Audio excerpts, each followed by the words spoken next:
Could space-time itself hide secret tunnels across the universe? Might wormholes be bridges, not just through space, but through time? Are wormholes the missing link between quantum mechanics and relativity? In the vast expanse of the cosmos, there exist theoretical pathways that challenge our conventional understanding of space and time, suggesting the possibility of shortcuts through the fabric of reality itself.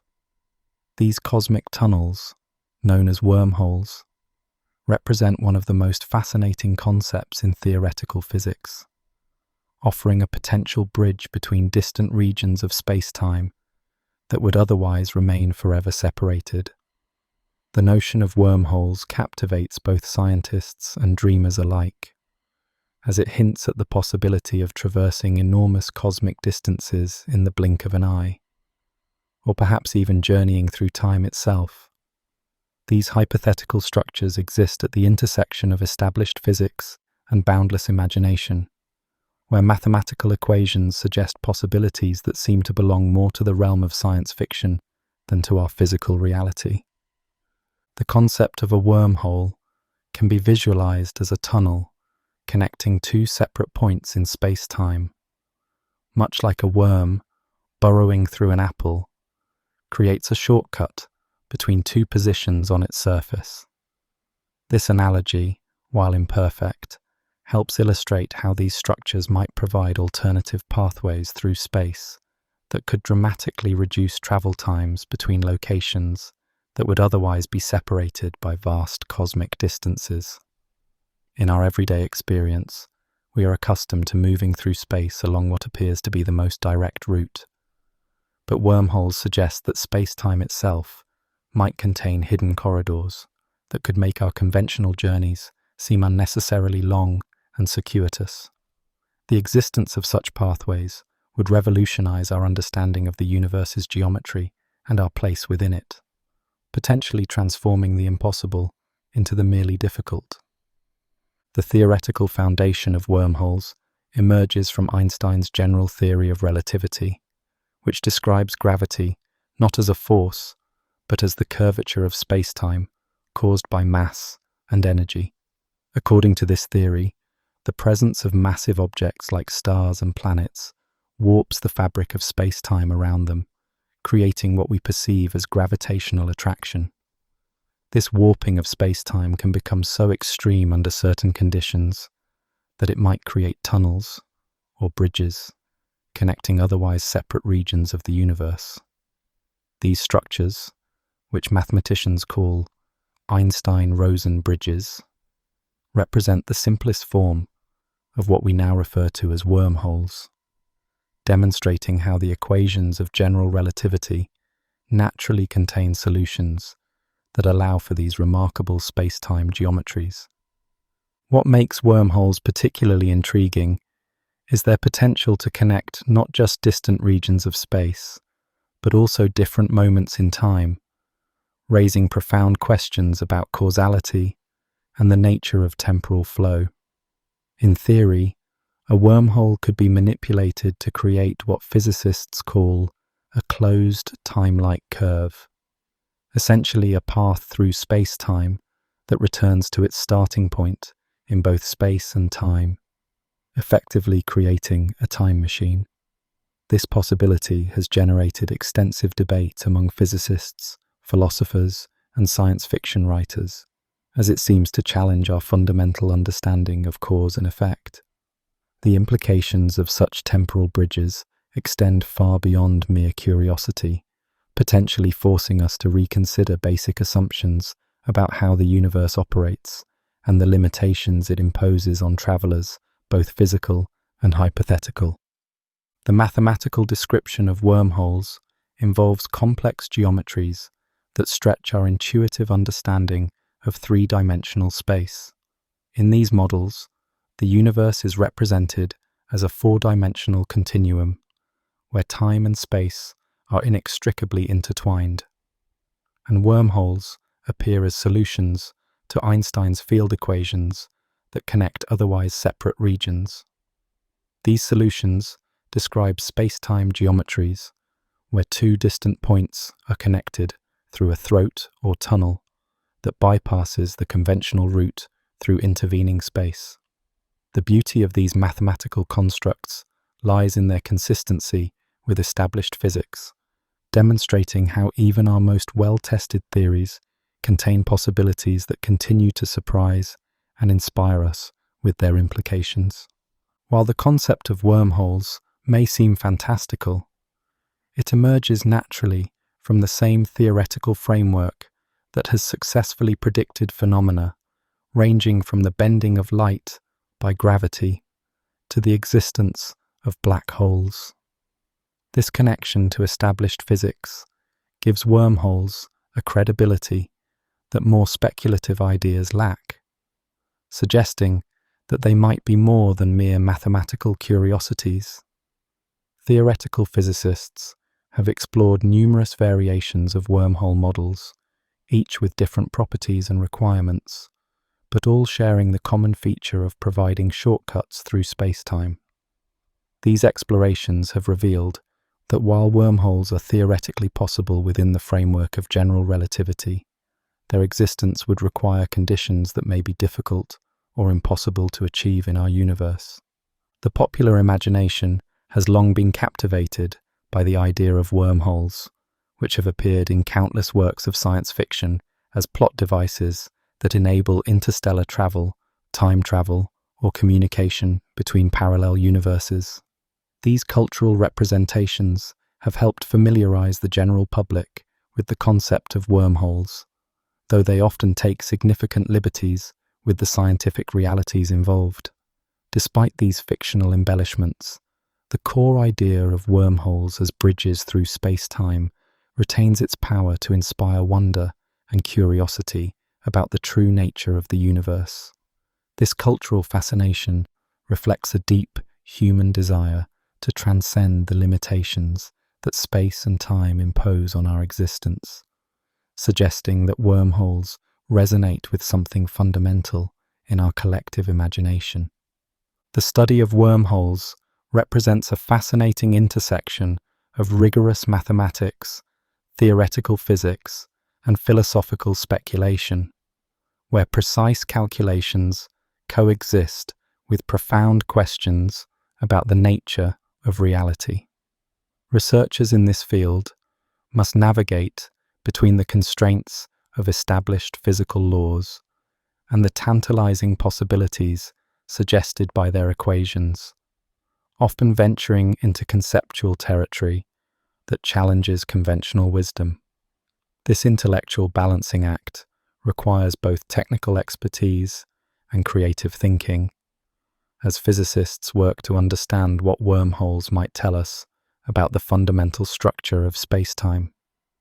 The ongoing exploration of these theoretical structures continues to yield insights that extend beyond wormholes themselves, influencing our understanding of gravity, quantum mechanics, and the ultimate nature of the cosmos.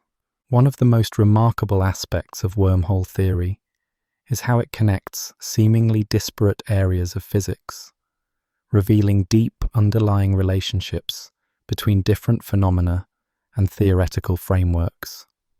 The mathematics of wormholes has unexpected connections to quantum field theory, information theory, and even thermodynamics, suggesting that these structures might serve as a unifying concept in physics. These interdisciplinary connections have led to new approaches to long-standing problems and have inspired innovative theoretical developments that might not have emerged otherwise. The study of wormholes thus serves as an example of how theoretical physics can progress through the exploration of seemingly exotic concepts, with implications that extend far beyond the original motivation for the research. Theoretical models of wormholes come in various forms, each with distinct characteristics and physical implications. Some models describe non-traversable wormholes, which would collapse too quickly for anything to pass through them, while others propose traversable wormholes that could potentially allow matter and information to travel from one end to the other. The distinction between these types is crucial, as it determines whether wormholes could ever have practical applications or remain purely theoretical constructs. Traversable wormholes, in particular, have received extensive attention because of their potential implications for space travel and time travel, though they also require conditions that may be physically impossible to achieve. The geometry of a wormhole can be visualized as a throat connecting two mouths, each of which could exist in different regions of space, different universes, or different times. This structure creates a shortcut through spacetime that could theoretically allow for instantaneous travel between the mouths, bypassing the conventional route through intervening space. The mathematical description of this geometry involves complex topological concepts that challenge our three-dimensional intuition, requiring abstract thinking to properly comprehend.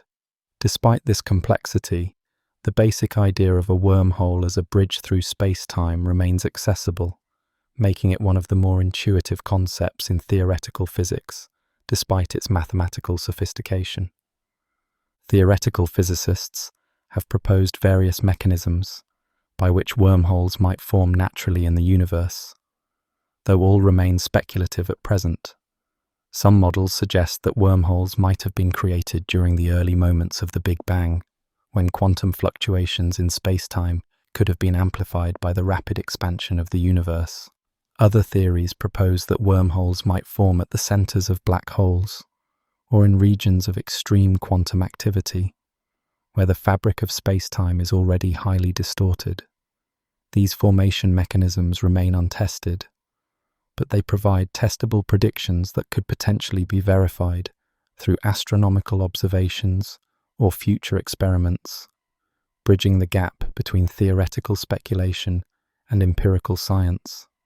The study of wormholes has led to profound insights into the nature of space-time itself, suggesting that the fabric of reality might be far more complex and dynamic than our everyday experience would indicate. Theoretical work in this area has revealed that space-time is not merely a passive stage on which physical events unfold, but an active participant that can be twisted, torn, and reconnected in ways that challenge our conventional understanding. This perspective has influenced how physicists approach problems in quantum gravity, cosmology, and the unification of physical laws, suggesting that a deeper understanding of space-time's structure might hold the key to resolving some of the most fundamental mysteries in physics. The exploration of wormholes thus serves as a gateway to broader questions about the nature of reality itself. One of the most intriguing aspects of wormhole theory is its connection to quantum mechanics, particularly through the concept of quantum entanglement. Recent theoretical developments have suggested a profound connection between wormholes and quantum entanglement, encapsulated in the ER equals EPR conjecture, proposed by physicists Juan Maldacena and Leonard Susskind. This conjecture posits that two entangled quantum particles might be connected by a microscopic wormhole, potentially reconciling the apparent conflict between quantum mechanics and general relativity. If correct, this idea would represent a major step toward a unified theory of physics, demonstrating how the quantum and relativistic realms might be fundamentally connected through the geometry of space-time itself. Theoretical models of wormholes continue to evolve as physicists develop new mathematical tools and gain deeper insights into the nature of gravity and space-time. Modern approaches to wormhole physics often incorporate elements of string theory, loop quantum gravity, or other frameworks attempting to reconcile general relativity with quantum mechanics. These approaches have revealed that wormholes might play important roles in theories of quantum gravity, potentially serving as the fundamental building blocks of space-time itself. The ongoing development of these models reflects the dynamic nature of theoretical physics, where ideas once considered purely speculative can become central to our understanding of the universe's fundamental structure. The concept of wormholes also raises profound philosophical questions about the nature of space, time, and causality that extend beyond the realm of physics into broader human inquiry. If wormholes exist and can be traversed, they would challenge our basic assumptions about the linear progression of time and the spatial separation of events, forcing us to reconsider fundamental concepts that underpin our understanding of reality. These philosophical implications have made wormholes a subject of interest, not only among physicists, but also among philosophers, science fiction writers, and anyone who has contemplated the ultimate nature of the cosmos. The exploration of these questions through the lens of wormhole theory demonstrates how theoretical physics can engage with deep human concerns about existence, knowledge, and our place in the universe. As our understanding of physics continues to evolve, the concept of wormholes remains at the frontier of theoretical exploration, representing both a challenge to our current understanding and a potential key to unlocking deeper mysteries of the cosmos.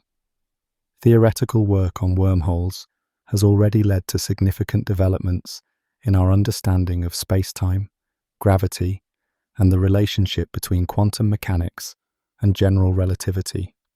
These advances suggest that even if wormholes themselves never prove to be physically real, their study will continue to yield valuable insights into the fundamental workings of the universe.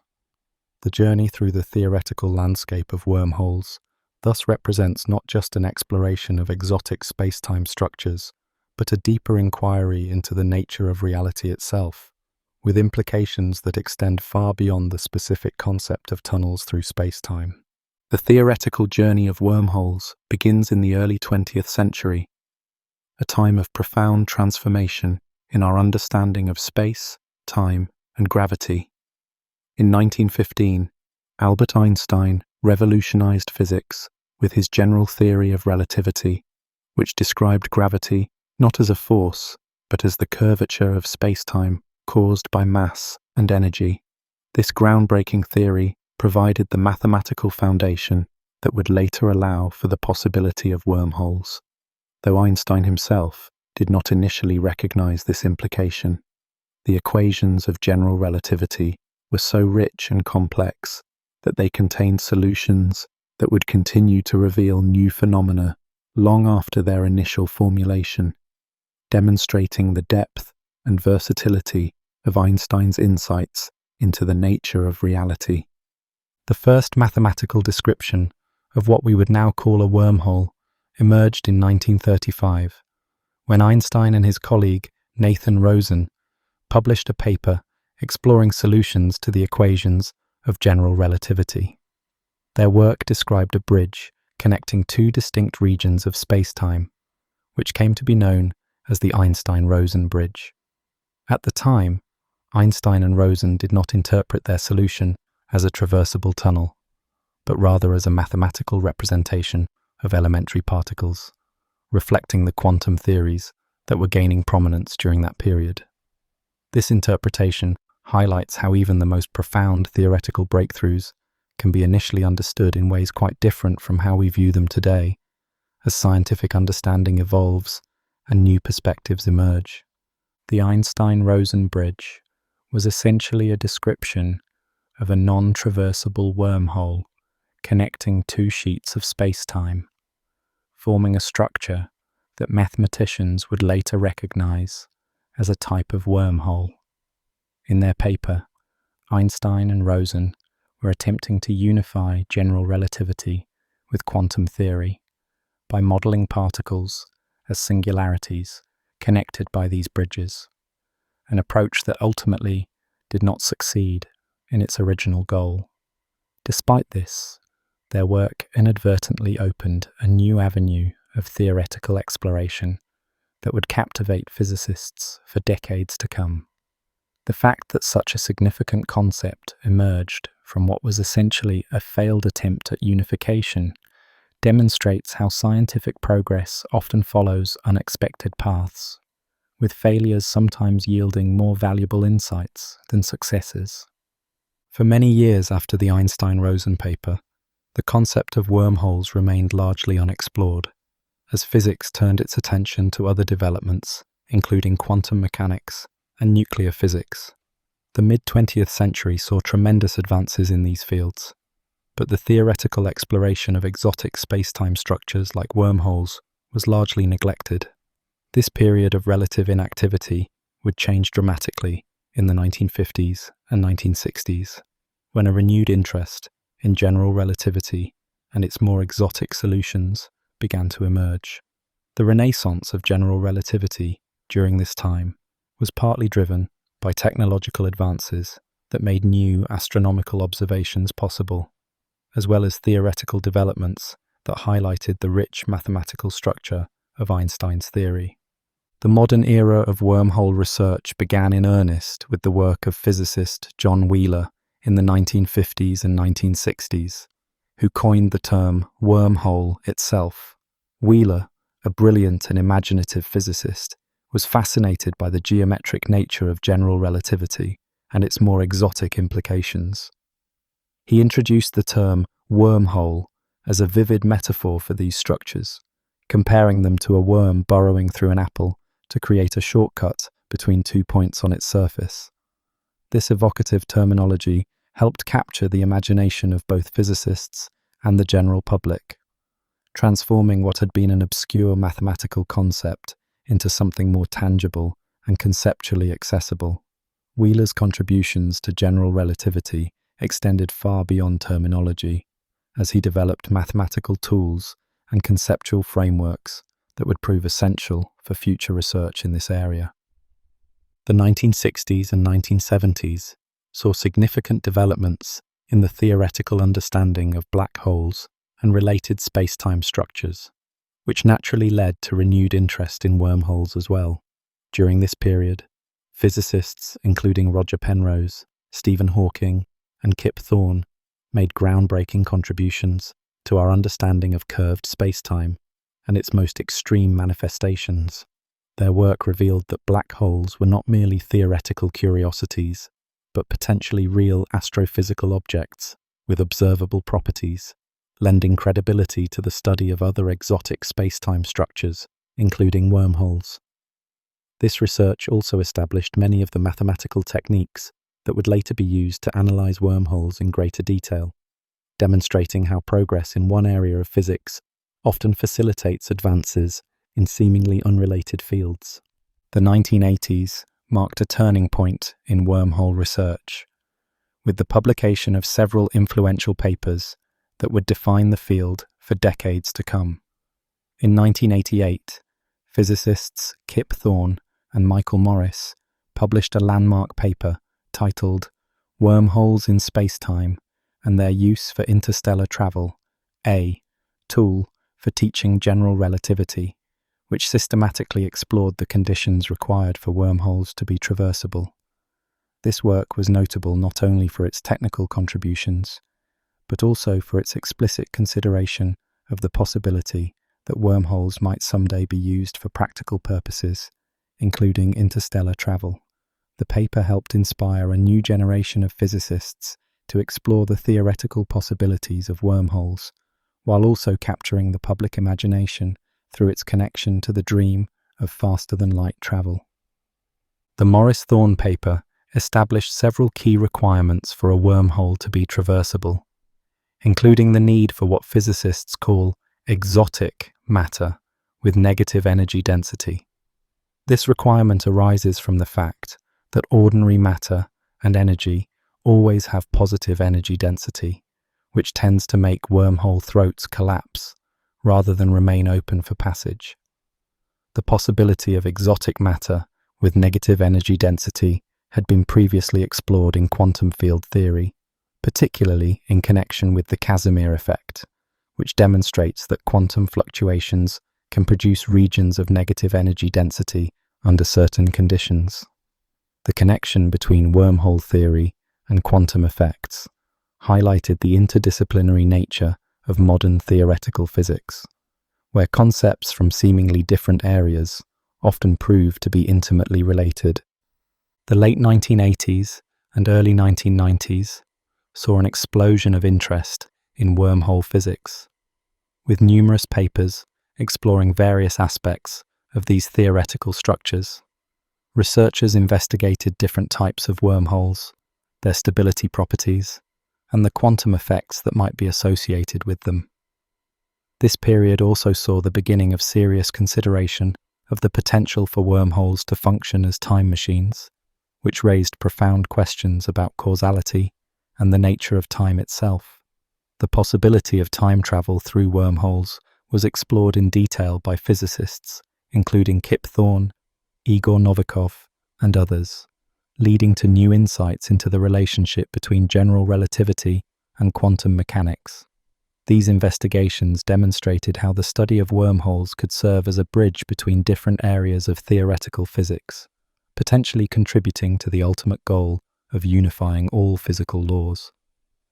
The popularization of wormhole theory during this period was significantly influenced by Carl Sagan's novel Contact, published in 1985 and adapted into a film in 1997.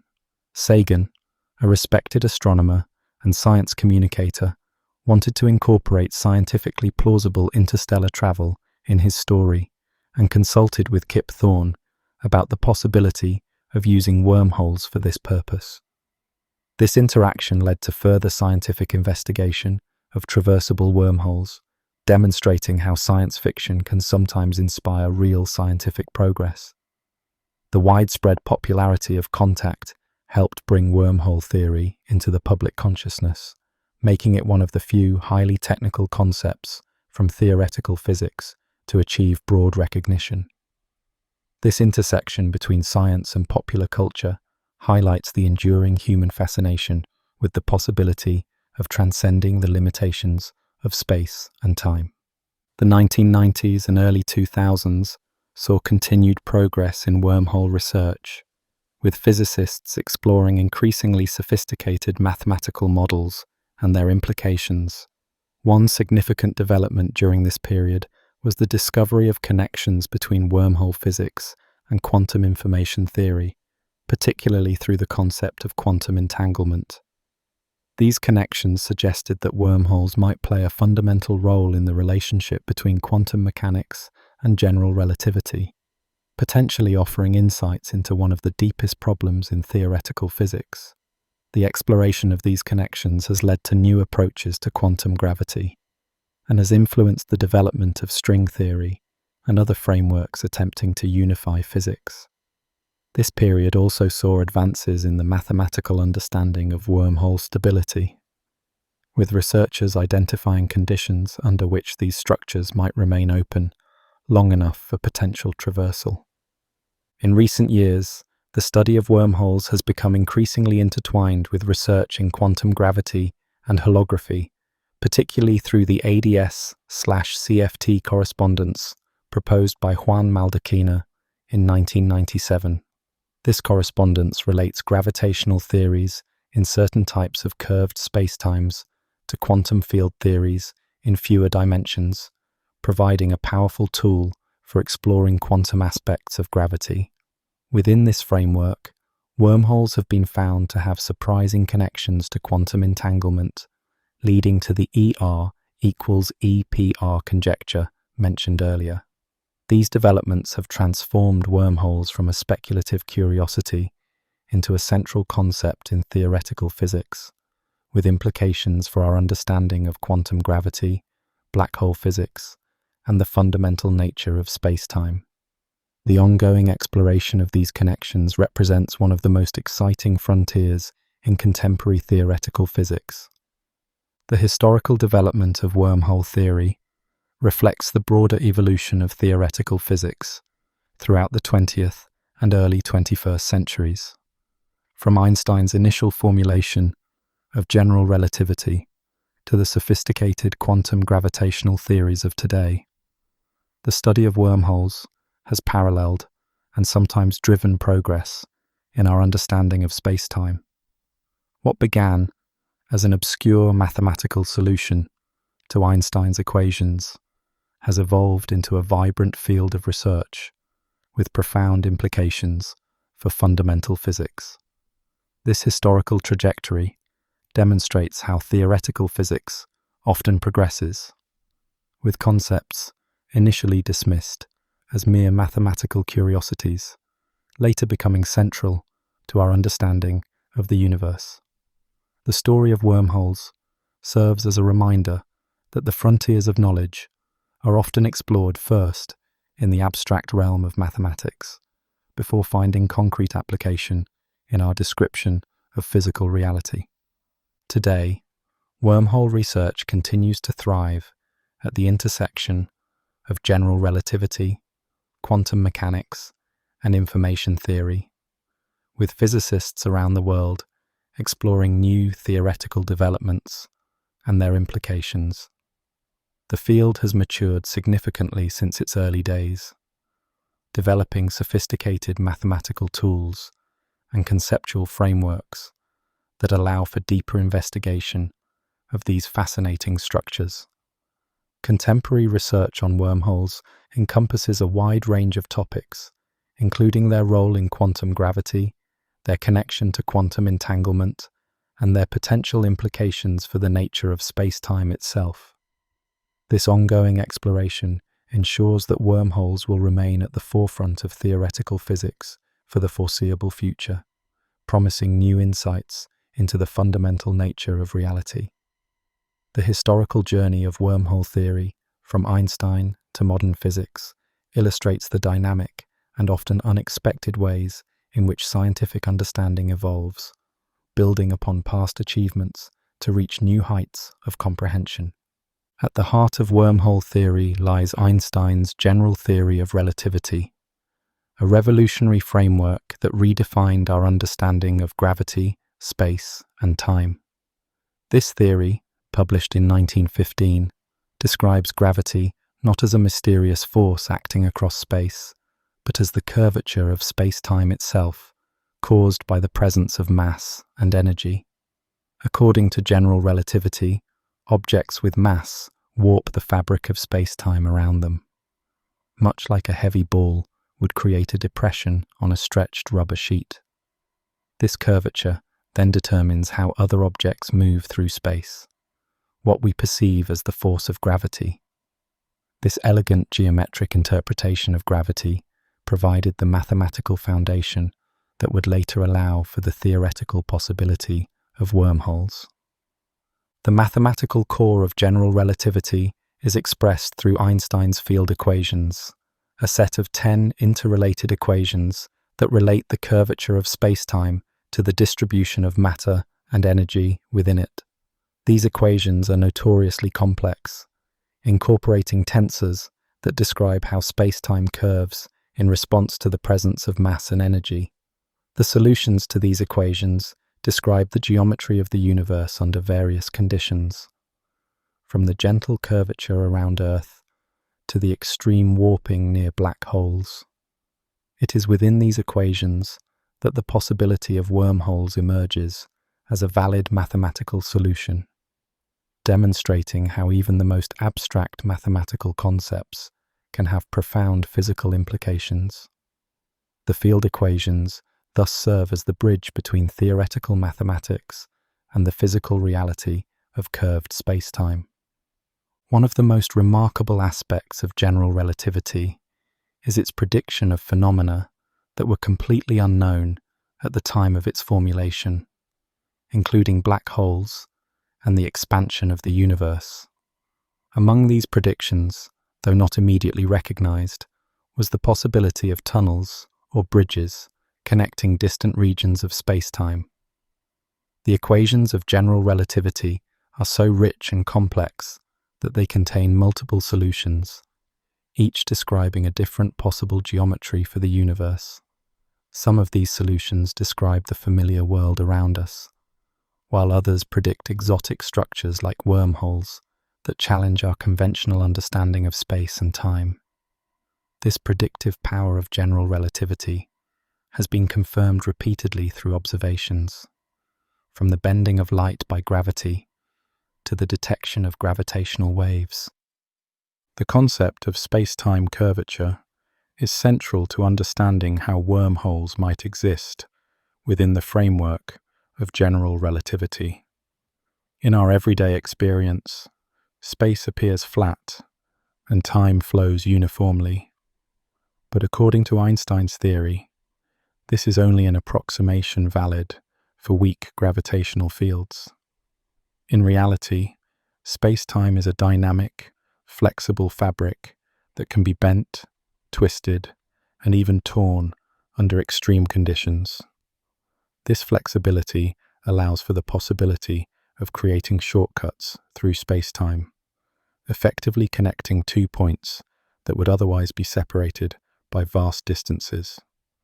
The curvature of space-time is not merely a mathematical abstraction, but has been measured experimentally, confirming that Einstein's revolutionary ideas accurately describe the fundamental nature of gravity and space-time.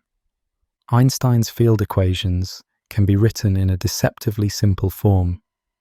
G mu nu equals 8 pi T mu nu, where the left side represents the curvature of space-time and the right side represents the distribution of matter and energy. This elegant equation encapsulates the profound insight that matter tells space-time how to curve, and curved space-time tells matter how to move. Within this mathematical framework, physicists have discovered solutions that describe wormholes as tunnels connecting different regions of space-time. These solutions are mathematically valid, meaning they satisfy Einstein's equations, though they often require conditions that may be difficult or impossible to achieve in our universe. The existence of these solutions demonstrates how general relativity naturally accommodates the possibility of wormholes, even if their physical realization remains uncertain. The geometry of wormholes in general relativity can be understood through the concept of a metric, which defines the distance between nearby points in space-time. Different metrics correspond to different geometries, some describing the familiar flat space-time of special relativity, while others describe curved spacetimes like those around black holes or wormholes. The metric for a wormhole typically includes a throat that connects two regions of spacetime, effectively creating a shortcut between them. This mathematical description allows physicists to calculate the properties of wormholes, including their size, shape, and the conditions required for their existence. The study of these metrics has revealed that wormholes come in various forms, each with distinct characteristics determined by the specific solution to Einstein's equations. One of the simplest wormhole solutions in general relativity is the Schwarzschild wormhole, which arises from the Schwarzschild metric, describing a non-rotating, uncharged black hole. This solution describes a bridge connecting two universes, or two distant regions of the same universe, though it is non-traversable because it collapses too quickly for anything to pass through. The Schwarzschild wormhole illustrates how the mathematics of general relativity naturally contains wormhole solutions, even if they are not physically useful for travel. This solution also demonstrates the connection between black holes and wormholes, showing how these seemingly different phenomena are related through the geometry of space-time.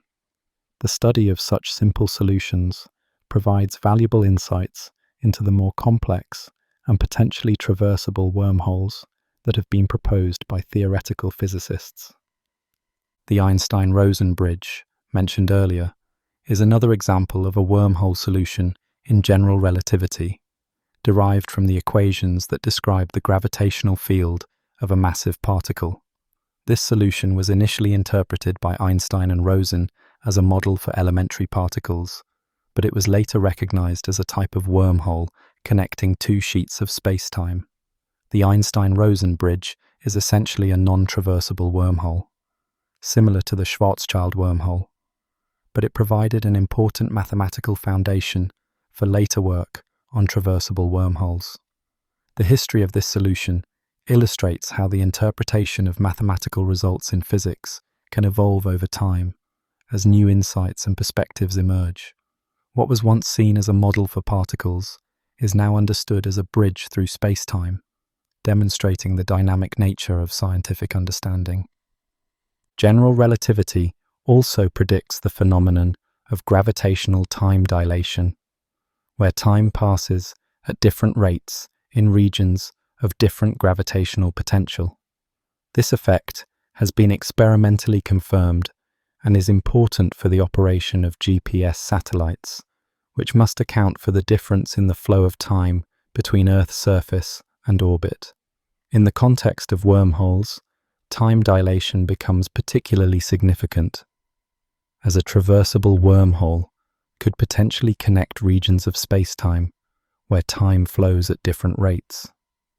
This raises the possibility of time travel through wormholes, with all the paradoxes and philosophical implications that entails. The inclusion of time as a dimension that can be warped along with space is what makes general relativity so powerful, and its predictions so rich, allowing for phenomena like wormholes that challenge our conventional understanding of reality.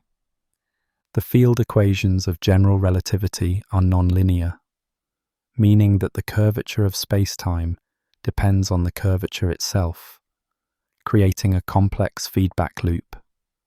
This nonlinearity is what makes the equations so difficult to solve, but also allows for the rich variety of solutions they admit, including wormholes.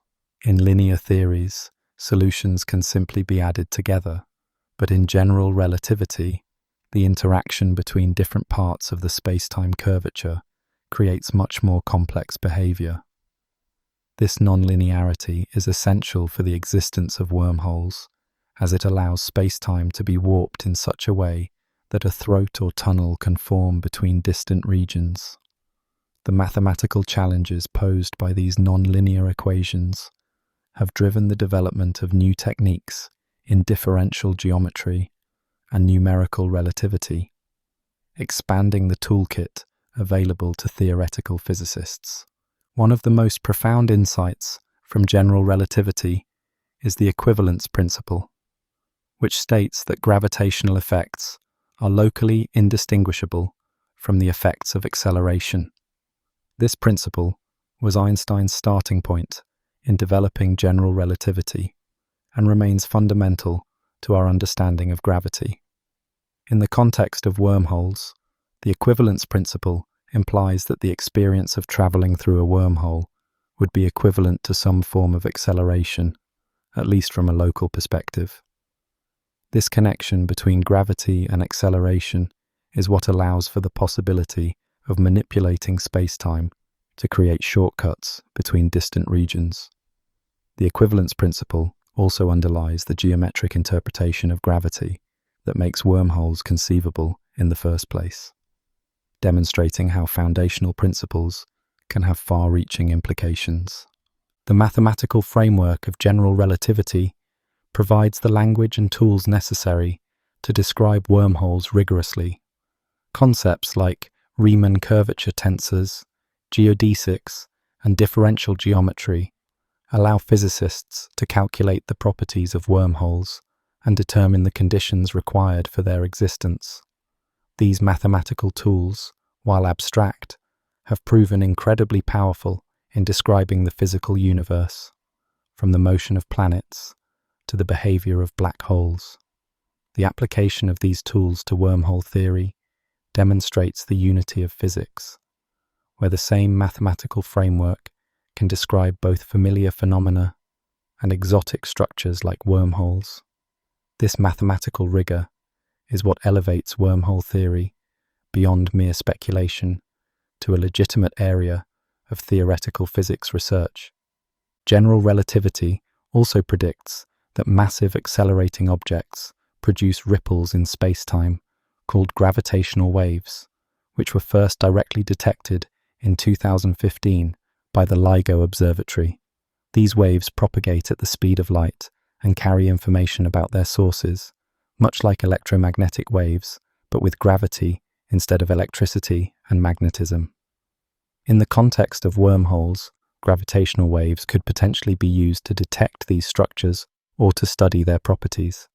The connection between wormholes and gravitational waves highlights how different aspects of general relativity are interconnected, with implications for both theoretical and observational physics.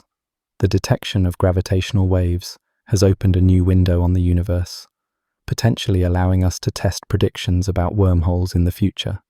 The theoretical foundation provided by general relativity makes wormholes more than just science fiction. They become legitimate subjects of scientific inquiry within an established physical framework. While the existence of traversable wormholes remains speculative, their mathematical consistency with general relativity means they cannot be dismissed out of hand. This theoretical plausibility is what drives ongoing research into wormhole physics, as scientists explore the conditions under which these structures might exist and how they might be detected. The foundation of wormhole theory in general relativity also ensures that any progress in understanding wormholes will contribute to our broader knowledge of gravity and spacetime. This connection between exotic theoretical structures and established physics is what makes wormhole research such a valuable and exciting field of study. As we continue to explore the implications of general relativity for wormhole theory, we find that the mathematical framework allows for increasingly sophisticated models of these structures. Modern research often incorporates elements of quantum mechanics, as physicists attempt to understand how quantum effects might influence or even create wormholes. This intersection of general relativity and quantum mechanics represents one of the frontiers of theoretical physics, with wormholes serving as a bridge between these two fundamental theories. The ongoing development of wormhole theory within the framework of general relativity demonstrates the enduring power of Einstein's revolutionary ideas, which continue to inspire new research and challenge our understanding of the universe more than a century after their formulation. The foundation provided by general relativity ensures that wormhole theory will remain a vital area of scientific inquiry for the foreseeable future. In the mid-1930s, as the world grappled with profound scientific and social transformations, Albert Einstein and Nathan Rosen published a paper that would quietly plant the seeds for one of modern physics' most captivating concepts. Their 1935 work, titled The Particle Problem in the General Theory of Relativity, introduced a mathematical solution that described a bridge connecting two distinct regions of spacetime. Though Einstein and Rosen did not interpret their discovery as a traversable tunnel through space, their equations laid the groundwork for what we now recognize as the first theoretical model of a wormhole. This solution emerged from their attempt to unify general relativity with quantum mechanics by modeling elementary particles as singularities in spacetime, demonstrating how even failed attempts at unification can yield unexpectedly fruitful results. The mathematical structure of the Einstein-Rosen bridge arises from the Schwarzschild metric, which describes the gravitational field around a spherical mass. When Einstein and Rosen analyzed this metric, they discovered it could represent a connection between two identical sheets of spacetime, joined at a singular point that forms the bridge's throat. This geometry creates a tunnel-like structure where the two sheets remain separate, except at this narrow junction, effectively providing a pathway between regions that would otherwise be disconnected. The beauty of this solution lies in its mathematical elegance, showing how the equations of general relativity naturally accommodate such exotic structures without requiring any modifications to the theory itself. This inherent mathematical consistency would later prove crucial for the development of wormhole theory as a legitimate field of study.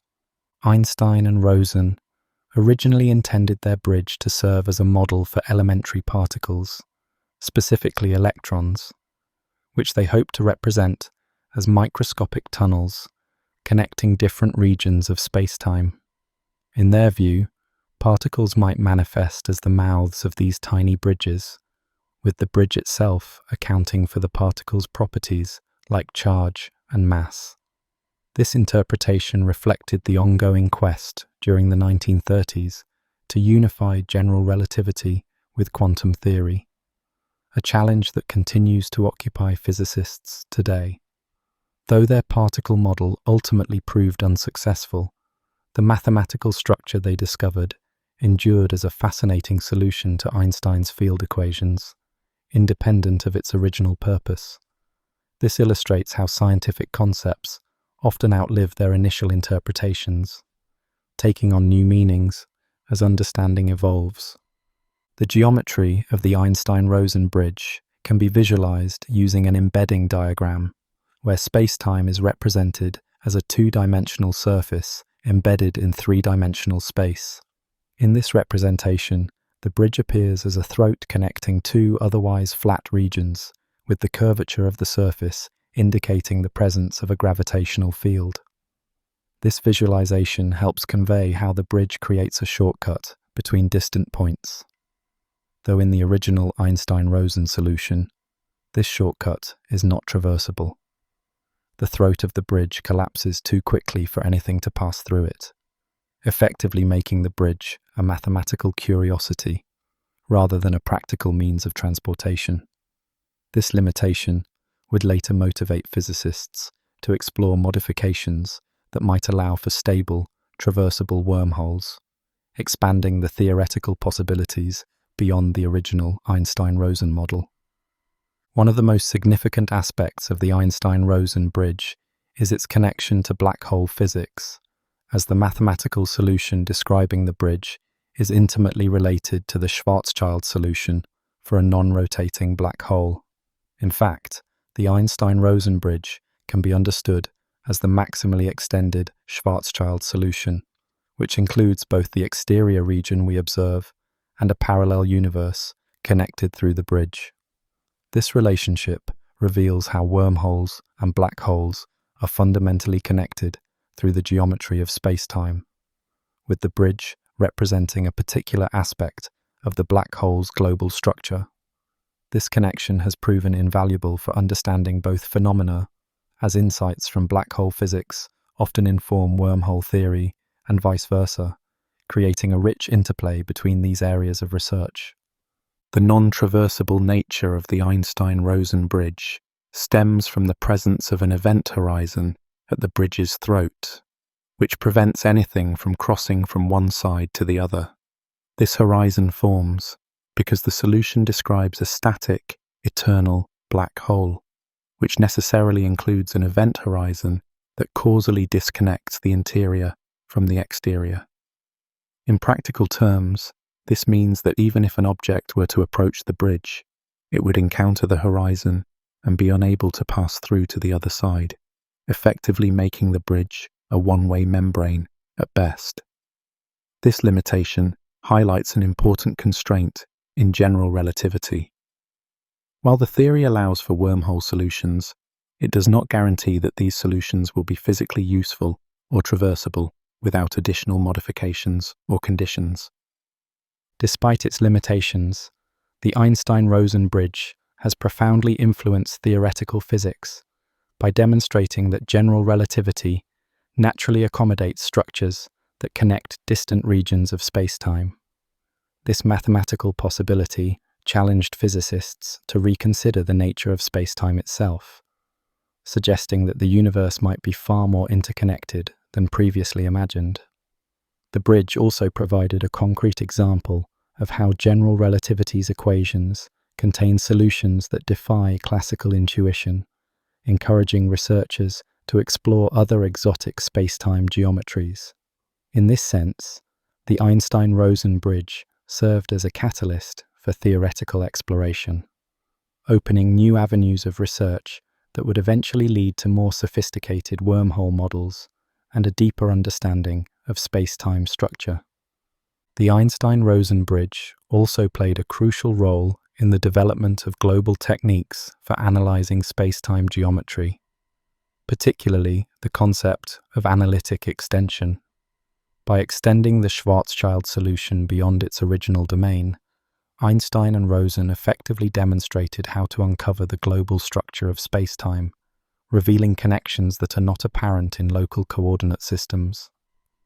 This approach has become fundamental to modern general relativity, allowing physicists to discover surprising features of space-time geometry that would remain hidden in purely local analyses. The bridge thus not only introduced a specific exotic structure, but also contributed methodological innovations that continue to shape how physicists study curved spacetimes, from black holes to cosmological models. In the decades following its introduction, the Einstein-Rosen bridge has been reinterpreted and extended in numerous ways, reflecting the evolving understanding of general relativity and quantum field theory. Modern physicists recognize the bridge as a particular type of wormhole solution within a broader class of similar structures, each with distinct properties and physical implications. Some extensions include rotating or charged versions of the bridge, which incorporate additional parameters that modify the geometry and potentially affect traversability.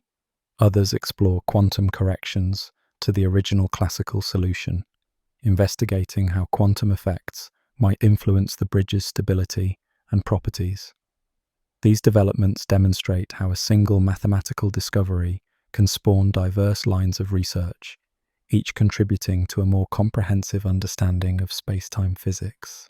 The Einstein-Rosen bridge has also influenced philosophical discussions about the nature of space, time, and connectivity in the universe. By providing a mathematical model for how distant regions might be connected, the bridge challenges intuitive notions of spatial separation and temporal flow, suggesting that reality might be fundamentally more interconnected than everyday experience suggests. These philosophical implications extend beyond physics into broader questions about the nature of reality and our place within it, demonstrating how theoretical physics can engage with deep human concerns about existence and knowledge. The bridge thus serves not only as a scientific concept, but also as a catalyst for philosophical reflection, connecting technical research to fundamental questions about meaning and understanding in the universe. One of the most intriguing aspects of the Einstein-Rosen bridge is its relationship to quantum mechanics, particularly through the concept of quantum entanglement. Recent theoretical developments, including the ER equals EPR conjecture, have suggested a profound connection between wormholes like the Einstein-Rosen bridge and quantum entangled particles. This conjecture proposes that two entangled particles might be connected by a microscopic wormhole, effectively linking the quantum and gravitational realms in an unexpected way. If correct, this idea would represent a major step toward unifying general relativity with quantum mechanics, resolving one of the most persistent challenges in theoretical physics. The Einstein-Rosen bridge, originally a classical solution, thus finds new relevance in the context of quantum gravity research, demonstrating the enduring vitality of this nearly century-old concept. The mathematical techniques developed to analyze the Einstein-Rosen bridge have found applications beyond wormhole physics, influencing diverse areas of general relativity and differential geometry. The embedding diagrams used to visualize the bridge, for example, have become standard tools for representing curved spacetimes, helping physicists and students alike develop intuition about complex geometrical structures. Similarly, the methods for extending solutions across coordinate singularities have proven invaluable in studying black hole thermodynamics, cosmic censorship, and other advanced topics in general relativity. In this way, the bridge has contributed not only a specific physical concept, but also mathematical techniques that continue to benefit theoretical physics more broadly, illustrating how fundamental research often yields tools and insights with wide-ranging applications. As we reflect on the Einstein-Rosen bridge nearly a century after its introduction, we can appreciate how this seemingly abstract mathematical concept has shaped our understanding of spacetime and inspired generations of physicists. From its origins as an attempt to model elementary particles to its current role in quantum gravity research, the bridge has demonstrated remarkable adaptability and relevance. It has served as a foundation for exploring exotic spacetime geometries, a test case for mathematical techniques in general relativity, and a catalyst for philosophical speculation about the nature of reality. The enduring influence of the Einstein-Rosen bridge reminds us that even the most theoretical discoveries can have profound and unexpected impacts, rippling through scientific thought in ways that their original creators could scarcely have imagined. This legacy ensures that the bridge will continue to inspire and inform physics as we venture deeper into the mysteries of spacetime and quantum gravity. The mathematical description of wormholes begins with the language of differential geometry, the elegant framework that Einstein used to formulate his general theory of relativity.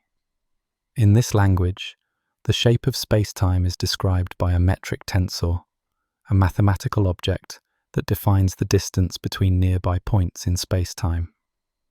The metric tensor contains all the information about the geometry of spacetime, including how it curves in response to the presence of matter and energy.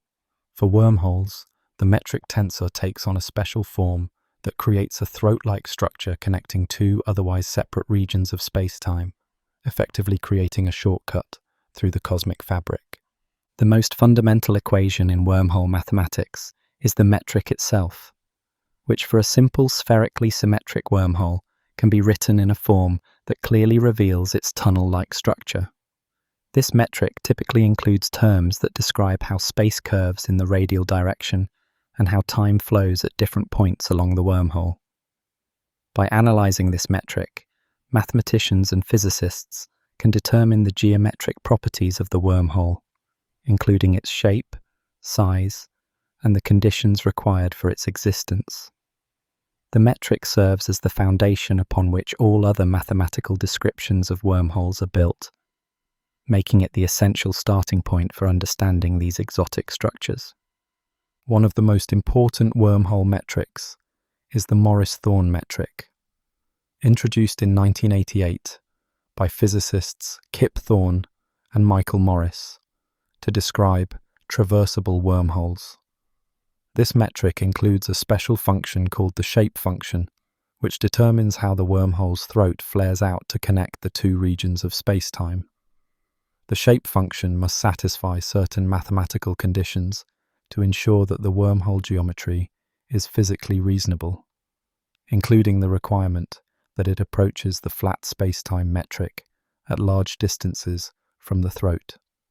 By carefully choosing the form of the shape function, researchers can explore different types of wormholes with varying properties, from narrow tunnels to wide gateways, each with distinct mathematical characteristics.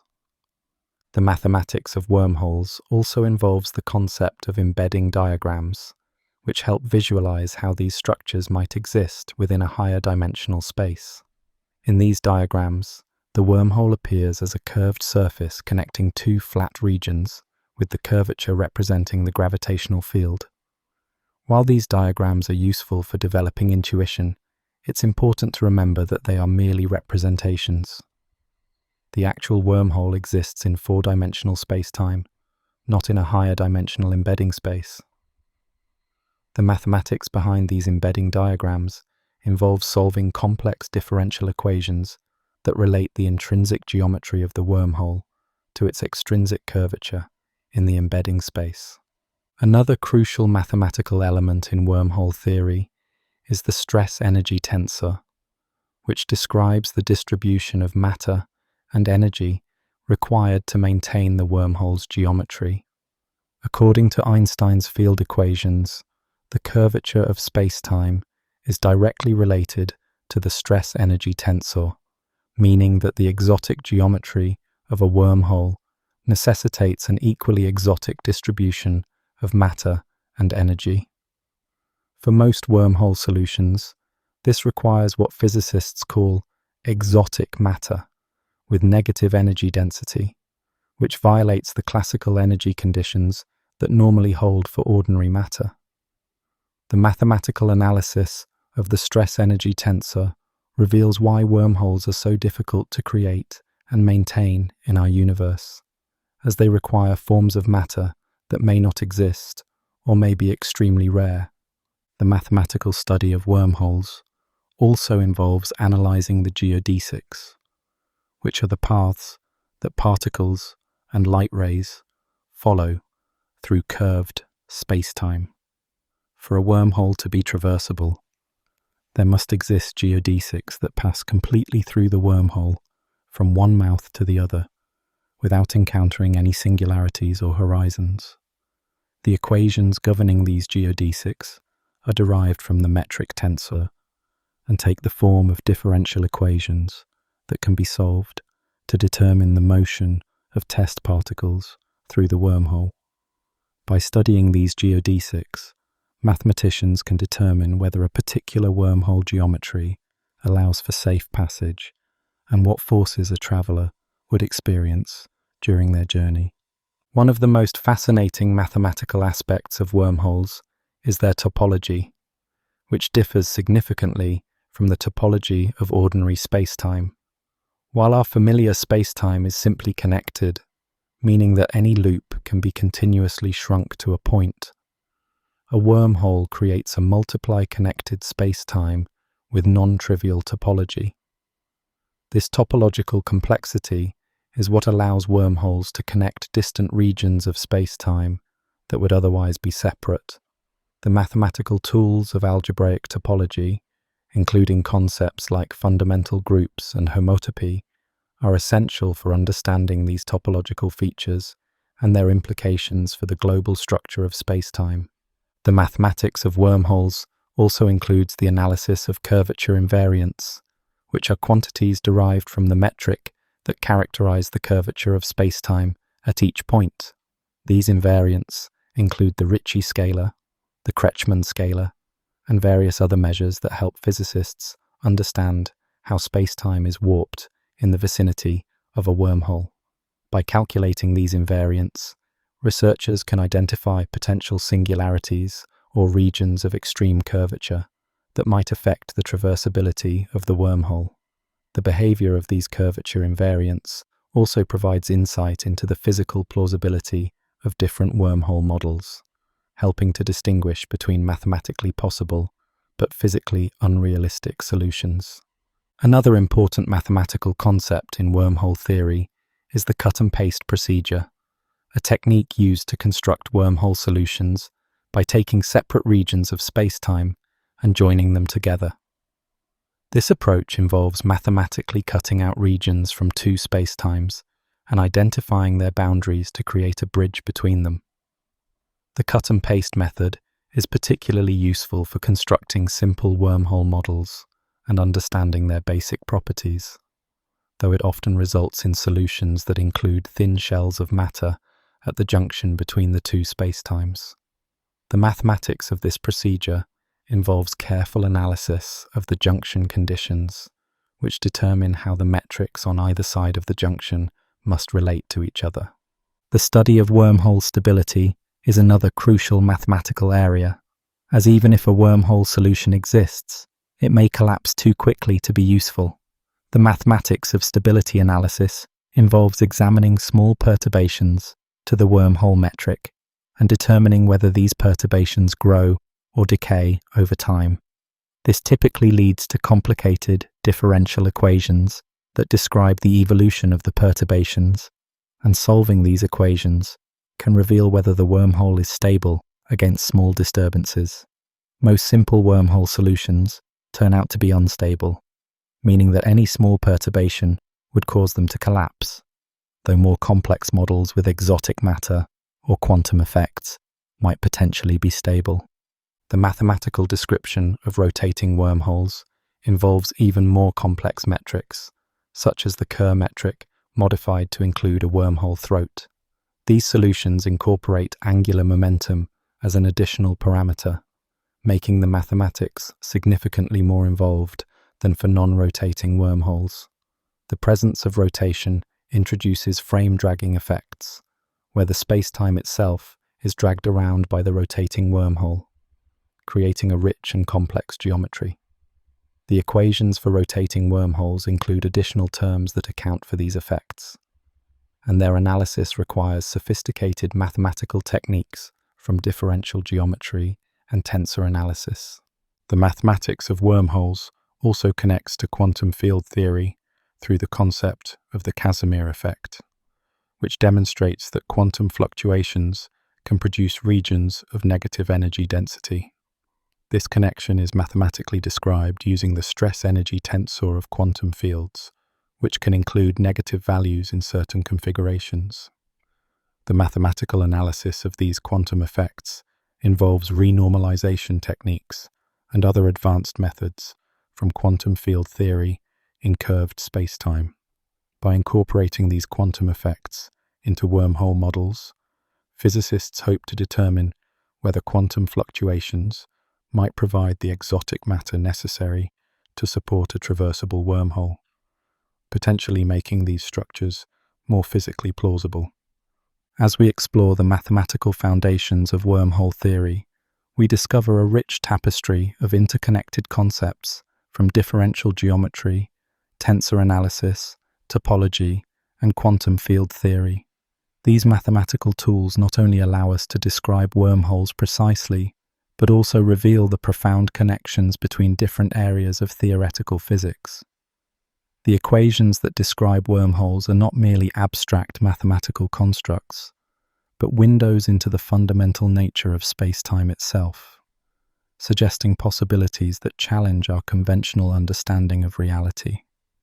Through the language of mathematics, we can explore these exotic structures rigorously, pushing the boundaries of what is physically possible, while remaining grounded in the established framework of general relativity and quantum theory. The curvature of spacetime lies at the very heart of wormhole physics, determining how these exotic structures can exist within the framework of general relativity. When we imagine spacetime as a flexible fabric, massive objects like stars and planets create depressions or curves in this fabric, much like a heavy ball resting on a stretched rubber sheet. This curvature is what we perceive as gravity, guiding the motion of everything from planets to light rays through the cosmos.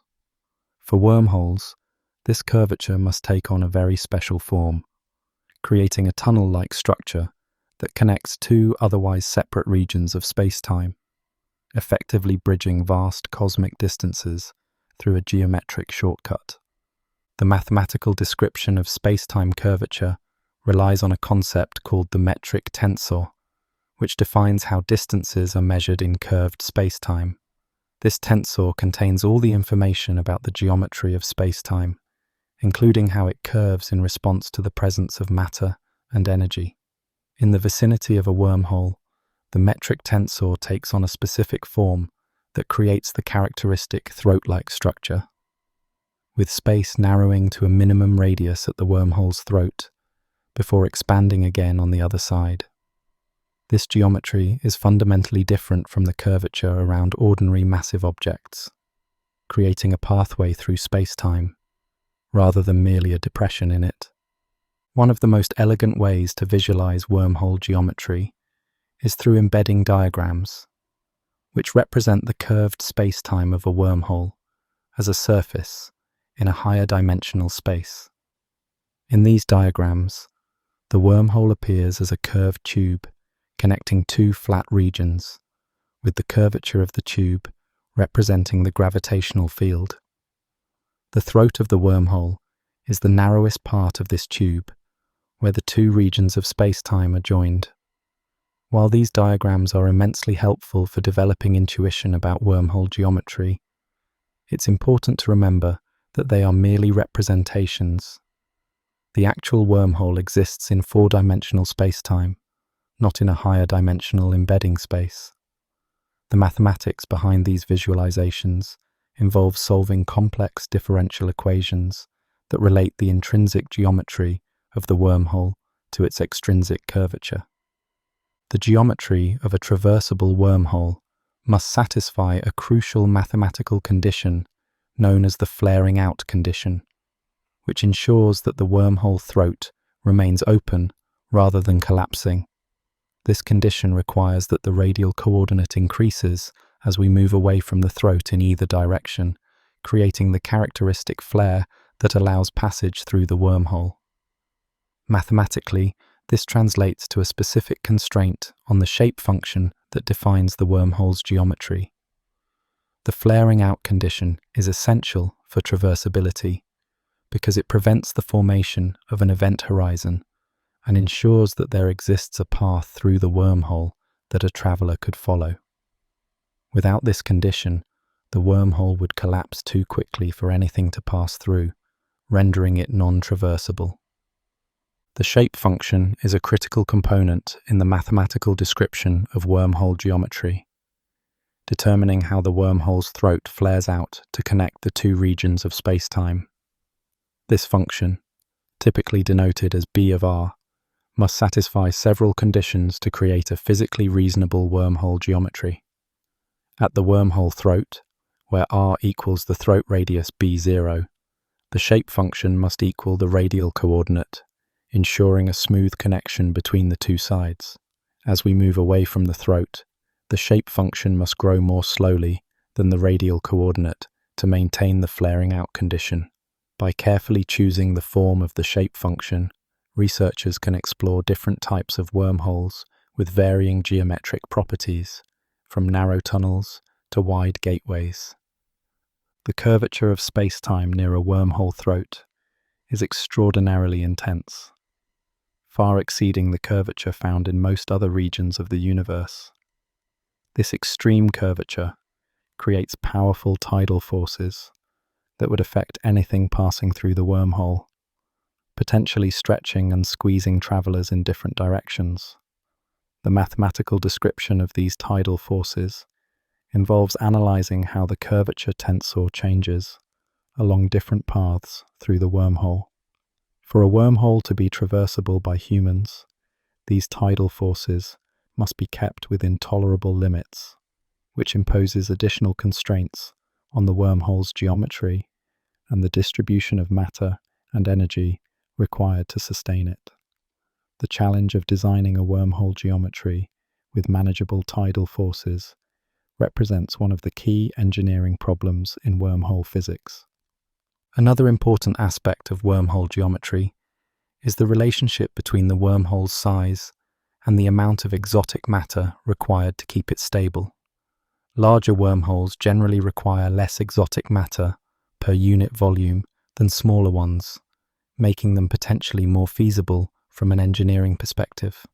This relationship emerges from the mathematical analysis of the stress-energy tensor, which describes the distribution of matter and energy needed to maintain the wormhole's curved geometry.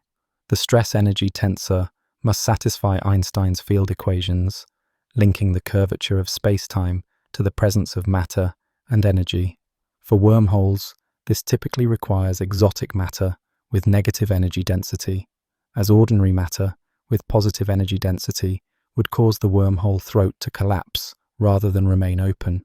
The geometry of rotating wormholes introduces additional complexity to the mathematical description, as the rotation creates frame-dragging effects that twist spacetime around the wormhole. In these solutions, the metric tensor includes additional terms that account for the angular momentum, making the geometry significantly more intricate than for non-rotating wormholes. The frame-dragging effect causes spacetime itself to be dragged around by the rotating wormhole, creating a vortex-like structure that can affect the motion of particles and light rays passing through.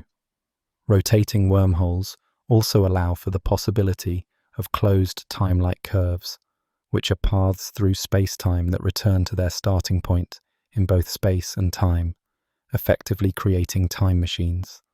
The mathematical analysis of these rotating solutions requires sophisticated techniques from differential geometry and tensor analysis. The global geometry of wormholes also involves considerations of topology, which describes the overall connectedness of spacetime. While our familiar universe is simply connected, meaning that any loop can be continuously shrunk to a point, a wormhole creates a multiply connected spacetime with non-trivial topology. This topological complexity is what allows wormholes to connect distant regions of space-time that would otherwise be separate. The mathematical tools of algebraic topology, including concepts like fundamental groups and homotopy, are essential for understanding these topological features and their implications for the global structure of space-time. The topology of wormholes represents a profound departure from the topology of ordinary space-time, opening up possibilities for connectivity that defy our everyday experience. The study of wormhole geometry also involves analyzing the behavior of light rays and particles as they travel through these curved spacetimes. By solving the geodesic equations, which describe the paths that particles and light rays follow in curved spacetime, researchers can determine whether a particular wormhole geometry allows for safe passage. For traversable wormholes, there must exist geodesics that pass completely through the wormhole from one mouth to the other without encountering any singularities or horizons. The analysis of these geodesics reveals what forces a traveler would experience during their journey, including tidal forces and acceleration effects. This mathematical investigation is crucial for determining whether a wormhole could realistically be used for transportation or communication between distant regions of space-time. The curvature of space-time around a wormhole also affects how time flows at different points along its length, creating time dilation effects similar to those near other massive objects. However, in the case of wormholes, these time dilation effects can be particularly complex due to the unusual geometry. The mathematical description of time dilation involves analyzing the temporal component of the metric tensor, which determines how time flows at each point in space-time. For traversable wormholes, the time dilation must be carefully controlled to prevent extreme differences in the flow of time between the two mouths, which could otherwise create dangerous conditions for travelers or lead to paradoxes. The interplay between spatial curvature and temporal flow represents one of the most subtle and profound aspects of wormhole geometry. As we delve deeper into the mathematics of wormhole geometry, we discover that these structures represent some of the most complex and fascinating solutions to Einstein's field equations. The curvature of space-time around a wormhole creates a bridge between distant regions, effectively bending the fabric of the universe in a way that challenges our conventional understanding of space and time. Through the language of differential geometry and tensor analysis, we can precisely describe these exotic structures, revealing both their mathematical beauty and their physical implications. The study of wormhole geometry not only expands our knowledge of general relativity, but also pushes the boundaries of what is physically possible, suggesting a universe far more interconnected and dynamic than we might have imagined.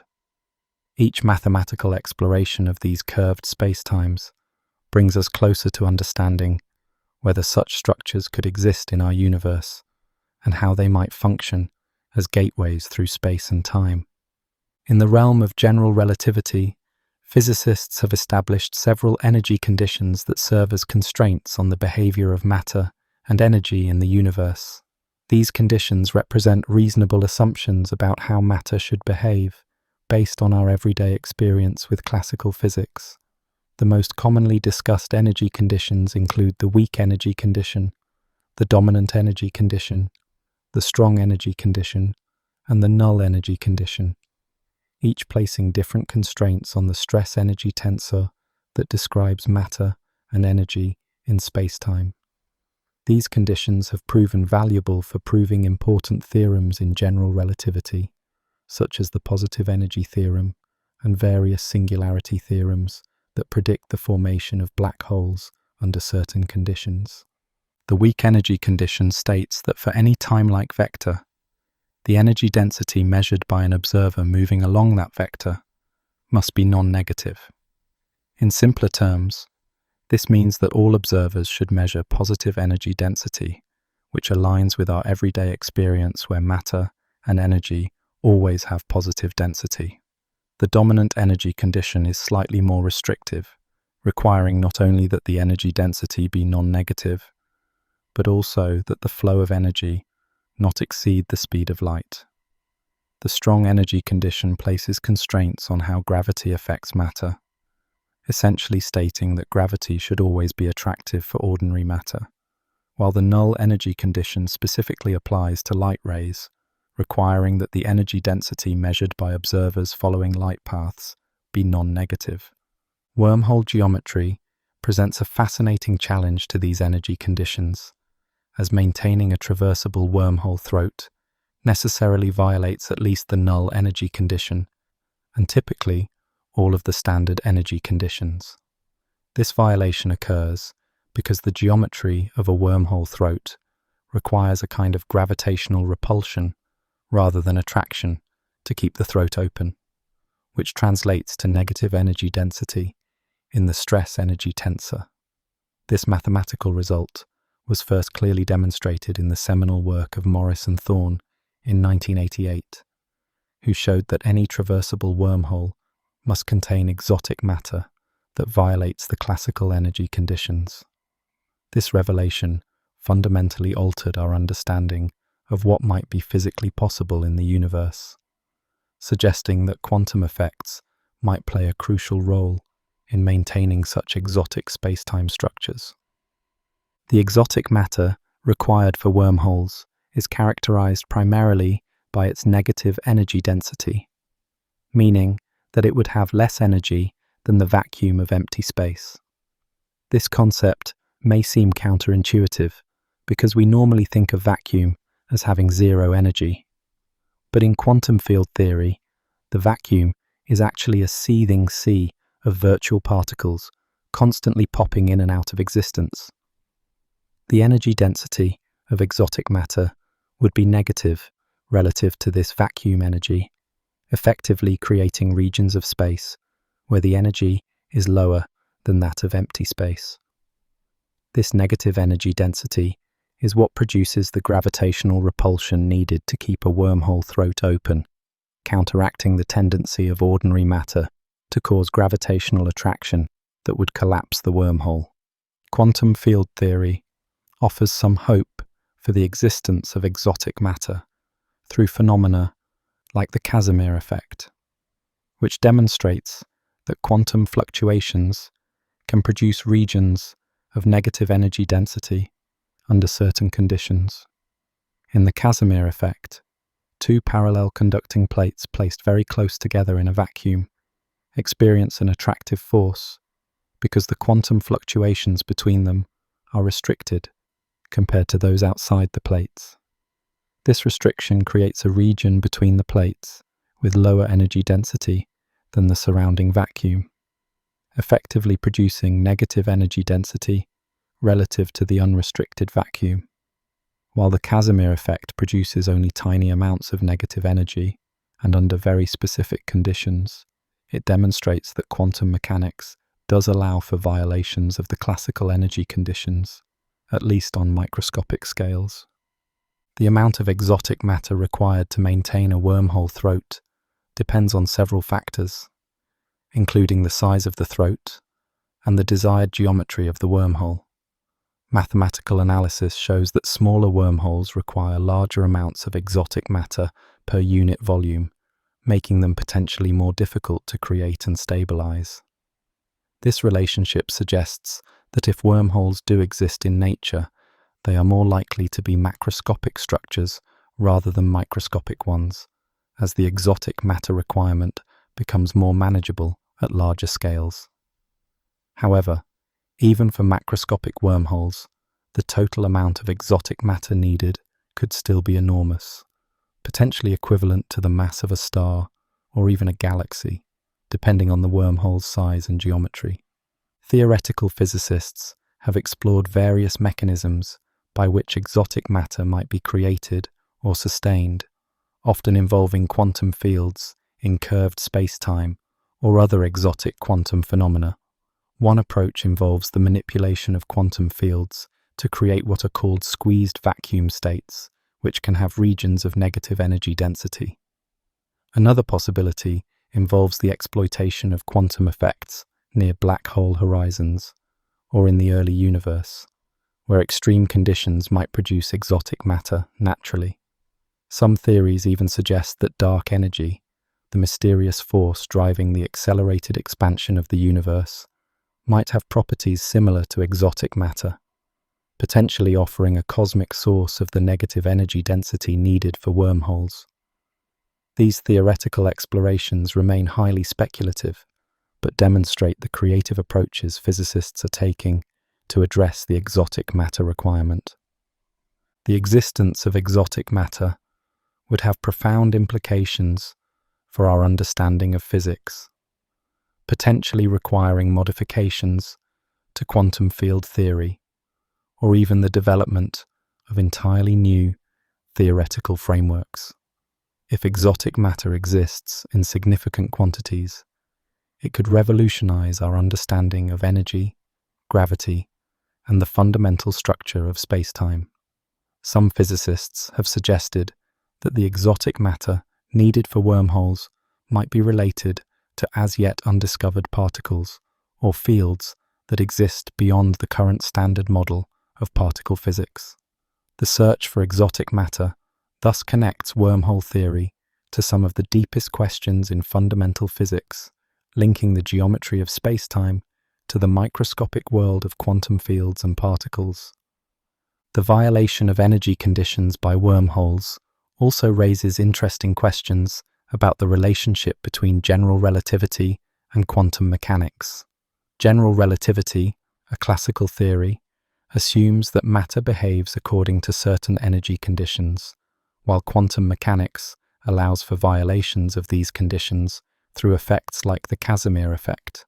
This tension between the two theories highlights the need for a unified framework that can consistently describe both the macroscopic curvature of spacetime and the microscopic behavior of quantum fields.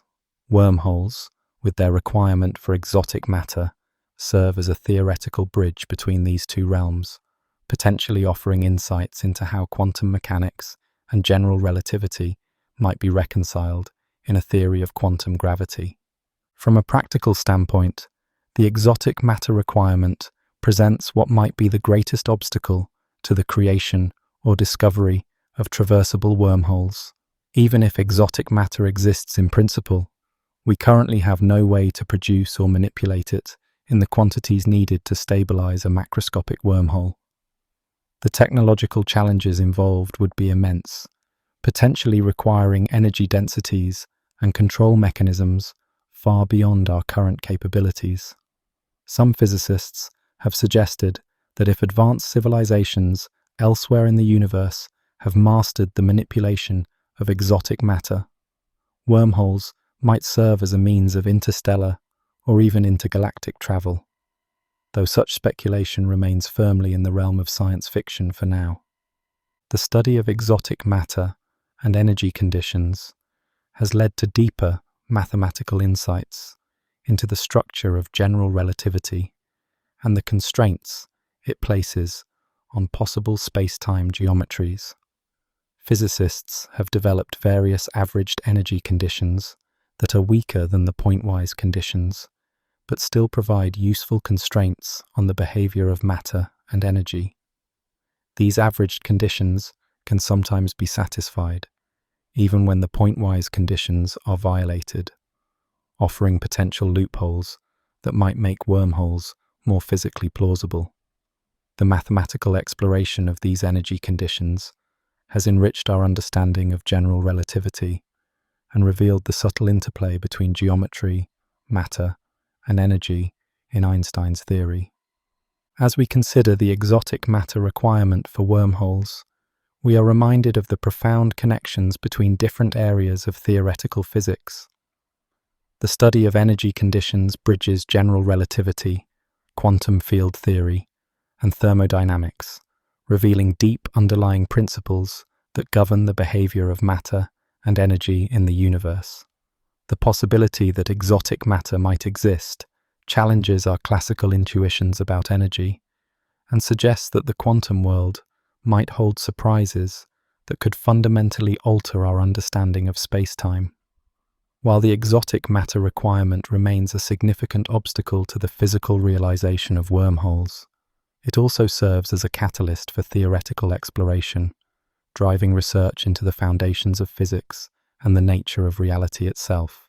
Each investigation into exotic matter and energy conditions brings us closer to understanding whether the cosmic gateways of wormhole theory could ever exist in our universe. In the intricate tapestry of space-time, causality represents one of the most fundamental principles that governs our understanding of the universe. Causality, simply put, is the principle that cause must precede effect, creating the orderly sequence of events that defines our experience of reality. This principle is so deeply ingrained in our perception of the world that any violation seems almost unimaginable, challenging the very foundation of how we understand time itself. Yet the mathematics of general relativity, when applied to wormhole geometries, suggests the possibility of structures that could potentially allow for violations of causality, creating what physicists call closed time-like curves that loop back on themselves in time. A closed time-like curve is a path through space-time that returns to its starting point in both space and time, effectively creating a loop in time that could allow an object or information to travel into its own past. Mathematically, such curves are solutions to Einstein's field equations that satisfy the condition that the tangent vector to the curve is always time-like, meaning that an object following such a path would always be moving forward in time from its own perspective, even as it returns to an earlier moment in cosmic history. The existence of such curves in certain space-time geometries, including those involving wormholes, raises profound questions about the nature of time and the possibility of time travel. These questions touch upon some of the deepest mysteries in physics, challenging our fundamental understanding of causality and temporal flow. The connection between wormholes and closed time-like curves emerges when one considers the possibility of moving one mouth of a wormhole relative to the other at relativistic speeds. According to special relativity, time passes more slowly for objects in motion relative to a stationary observer, an effect known as time dilation. If one mouth of a wormhole were accelerated to near light speed and then returned to its original position, it would experience less elapsed time than the stationary mouth, creating a time difference between the two ends of the wormhole. Traveling through the wormhole from the accelerated mouth to the stationary one would then effectively transport a traveler back in time relative to the external universe, potentially creating a closed time-like curve if the wormhole geometry allows for such paths. This scenario demonstrates how wormholes could theoretically be manipulated to function as time machines, though with potentially paradoxical consequences. The possibility of closed time-like curves immediately raises the spectre of temporal paradoxes, logical contradictions that seem to arise from to influence past events. The most famous of these is the grandfather paradox, in which a time traveler goes back in time and prevents their own grandparents from meeting, thereby preventing their own birth and creating a logical inconsistency. Another type of paradox involves causal loops, where an event causes itself, creating a circular chain of causality with no clear origin. These paradoxes have long been used as arguments against the possibility of time travel, suggesting that the universe must somehow prevent the formation of closed time-like curves to maintain logical consistency. The resolution of these paradoxes represents one of the most challenging problems in theoretical physics, touching upon fundamental questions about determinism, free will, and the nature of time itself. Physicists have proposed several potential resolutions to the problem of temporal paradoxes, each with profound implications for our understanding of causality and the structure of spacetime. One approach, known as the Novikov self-consistency principle, suggests that the laws of physics are such that any event that occurs in a region with closed time-like curves must be self-consistent, meaning that while time travel to the past might be possible, it would be impossible to change the past in a way that creates a paradox. In this view, the universe somehow enforces consistency, perhaps through quantum effects or other mechanisms that prevent paradoxical events from occurring. Another approach involves the idea of branching timelines, where traveling to the past creates a new timeline that diverges from the original one, allowing the past to be changed without creating paradoxes. Each of these resolutions carries its own philosophical and physical implications, challenging our conventional understanding of causality. The quantum mechanical treatment of closed time-like curves introduces additional complexity to the problem of temporal consistency. Quantum mechanics, with its inherent uncertainties and probabilistic nature, seems particularly ill-suited to the rigid determinism required by the Novikov self-consistency principle. Yet some theoretical approaches suggest that quantum effects might actually provide a mechanism for maintaining consistency in the presence of closed time-like curves. One proposal involves the concept of quantum post-selection, where the final state of a quantum system is fixed, and the evolution of the system is constrained to be consistent with this final state, even in the presence of closed time-like curves. Another approach suggests that the quantum vacuum might become unstable in the presence of closed time-like curves, creating a feedback loop that destroys the curves before any paradoxical events can occur. These quantum approaches to temporal paradoxes remain highly speculative, but demonstrate the creative ways physicists are attempting to reconcile quantum mechanics with the possibility of time travel. The mathematical study of closed time-like curves has revealed deep connections between causality, information theory, and thermodynamics. One of the most intriguing results is the possibility that closed time-like curves might allow for violations of the second law of thermodynamics, which states that entropy in an isolated system always increases. In a space-time with closed time-like curves, information could potentially circulate indefinitely, creating what some physicists call a time machine for information that could lead to a decrease in entropy. This connection between causality and thermodynamics suggests that our understanding of time's arrow might be fundamentally linked to the causal structure of space-time, with profound implications for both physics and philosophy. The exploration of these connections has led to new insights into the nature of time, information, and the fundamental structure of physical law. The existence of closed time-like curves also raises interesting questions about the relationship between general relativity and quantum mechanics, two of our most successful but seemingly incompatible theories of physics.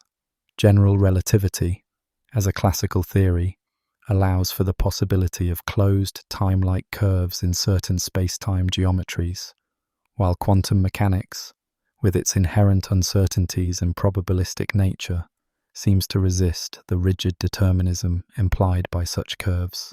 This tension between the two theories highlights the need for a unified framework that can consistently describe both the macroscopic curvature of spacetime and the microscopic behavior of quantum fields.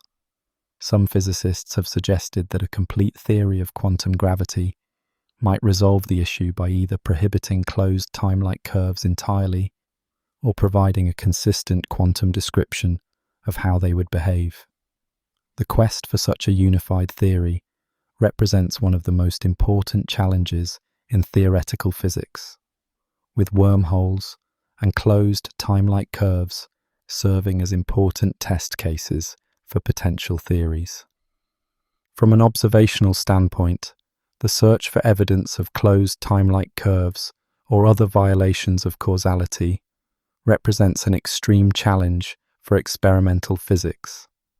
The effects predicted by theories involving closed time-like curves would typically be extremely small or difficult to distinguish from other phenomena, making direct detection nearly impossible with current technology. However, some physicists have proposed indirect tests that might reveal the influence of closed time-like curves or constrain their possible existence. For example, the behavior of quantum fields in the presence of closed time-like curves might produce observable effects that could be detected in high-energy particle experiments or astronomical observations. While no conclusive evidence for closed time-like curves has been found to date, the search continues, driven by the profound implications that such a discovery would have for our understanding of the universe. The philosophical implications of closed time-like curves extend far beyond physics, touching upon questions about free will, determinism, and the nature of time itself. If closed time-like curves exist, does this mean that the future is fixed and predetermined, or is there still room for free will and choice? How would the existence of time loops affect our understanding of personal identity and continuity? These questions have been debated by philosophers for centuries, but the possibility of closed time-like curves in physics gives them a new urgency and relevance. Some philosophers have argued that the existence of closed time-like curves would require a radical rethinking of our concepts of time and causality, while others suggest that our current philosophical frameworks might be robust enough to accommodate such phenomena. The interplay between physics and philosophy on these questions enriches both fields, leading to deeper insights into the nature of reality. The study of closed time-like curves has also inspired creative approaches to understanding the nature of information and its relationship to spacetime. Some theoretical physicists have proposed that information might be fundamental to the structure of spacetime, with the causal relationships between events defining the geometry of the universe. In this view, closed time-like curves represent extreme configurations of information flow that challenge our conventional understanding of how information can be transmitted through spacetime. Other approaches suggest that quantum entanglement might be related to the structure of spacetime in ways that could potentially involve microscopic, closed time-like curves, creating a bridge between quantum information theory and general relativity. These explorations of information and causality represent some of the most innovative and speculative areas of current theoretical physics, pushing the boundaries of our understanding of the universe. As we contemplate the possibility of closed time-like curves and their implications for causality, we are reminded of how much our understanding of the universe is shaped by the principle that cause precedes effect. This principle seems so fundamental to our experience of reality that any challenge to it feels almost unthinkable. Yet the mathematics of general relativity suggests that the universe might be far stranger and more flexible than we imagine. The exploration of closed time-like curves represents a journey to the very edge of physical possibility, where our current theories reach their limits and new physics might emerge. Whether closed time-like curves actually exist in our universe remains an open question, but the theoretical exploration of their properties and implications has already deepened our understanding of causality, time, and the structure of space-time itself. Each investigation into these temporal loops brings us closer to unraveling the mysteries of time and our place within the cosmic order.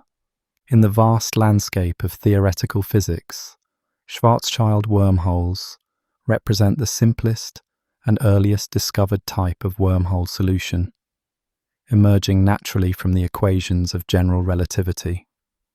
These structures are derived from the Schwarzschild metric, which describes the gravitational field around a spherically symmetric, non-rotating mass like a black hole.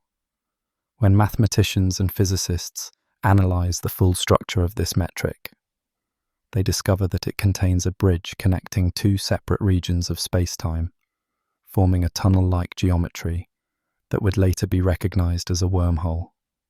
This solution was first described in the work of Einstein and Rosen in 1935, though they did not initially interpret it as a traversable pathway through space. The mathematical description of a Schwarzschild wormhole begins with the Schwarzschild metric, which in its usual coordinates contains a coordinate singularity at what is now known as the event horizon. When this metric is extended to its maximal analytic form, it reveals a more complex geometry than initially apparent, showing two asymptotically flat regions of spacetime connected by a narrow throat. This throat represents the wormhole itself, creating a bridge between the two regions that would otherwise be completely separate. The beauty of this solution lies in its mathematical elegance, demonstrating how the equations of general relativity naturally accommodate such exotic structures without any additional assumptions or modifications to the theory itself. One of the most defining characteristics of Schwarzschild wormholes is their non-traversable nature, which stems from the presence of an event horizon at the wormhole throat. This horizon forms a one-way membrane that allows matter and energy to pass inward, but prevents anything from escaping back out, effectively making the wormhole a one-way street at best. The horizon also creates a causal disconnect between the two regions of spacetime, meaning that events on one side cannot influence events on the other side across the wormhole. This property fundamentally limits the usefulness of Schwarzschild wormholes as practical pathways through space, relegating them to the status of mathematical curiosities rather than potential transportation systems. The geometry of a Schwarzschild wormhole can be visualized using an embedding diagram, where the wormhole appears as a throat connecting two otherwise flat regions of spacetime. In this representation, the throat has a minimum radius determined by the mass of the black hole, with the curvature becoming more extreme as one approaches this minimum radius. The embedding diagram helps illustrate how the wormhole creates a shortcut through space, connecting points that would otherwise be separated by vast distances. However, it's important to remember that this visualization is merely a representation in a higher dimensional space, while the actual wormhole exists in four-dimensional spacetime with all its inherent complexities. Schwarzschild wormholes are inherently unstable structures that collapse too quickly for anything to pass through them, even if the event horizon were somehow removed. This instability arises from the dynamics of the spacetime geometry itself, which tends to evolve toward a configuration where the throat pinches off, severing the connection between the two regions. The timescale for this collapse is extremely short, on the order of the light crossing time for the throat radius, making it impossible for any physical object to traverse the wormhole before it closes. This fundamental instability is one of the primary reasons why Schwarzschild wormholes are considered non-traversable, and why physicists have sought more stable wormhole solutions that might potentially allow for passage. The mathematical analysis of Schwarzschild wormholes reveals that they share many properties with black holes, as both are described by the same underlying metric.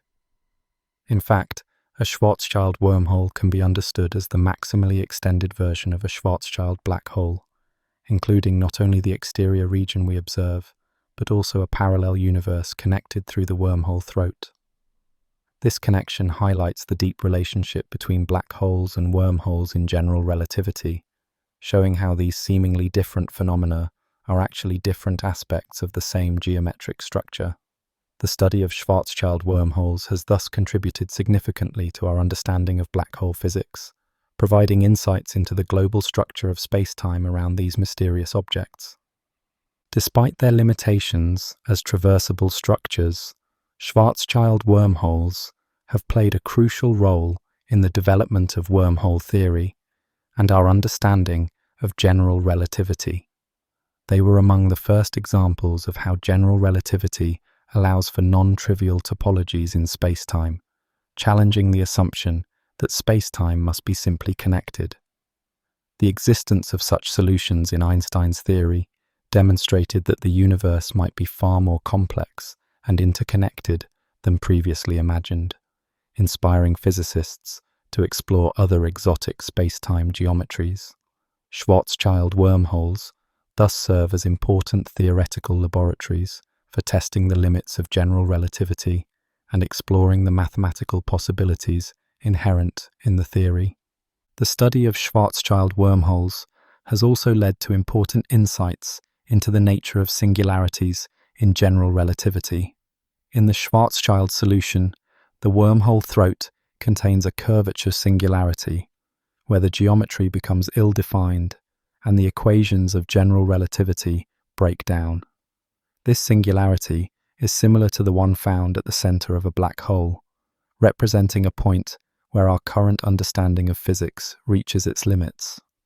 The presence of singularities in wormhole solutions highlights the need for a more complete theory of quantum gravity that can describe what happens at these extreme points in spacetime.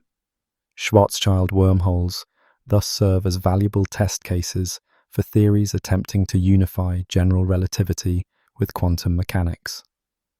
From a topological perspective, Schwarzschild wormholes represent a multiply-connected spacetime, where the universe has a non-trivial fundamental group that allows for loops that cannot be continuously shrunk to a point. This topological complexity is what enables the wormhole to connect distant regions of spacetime, creating a shortcut that would not exist in a simply connected universe.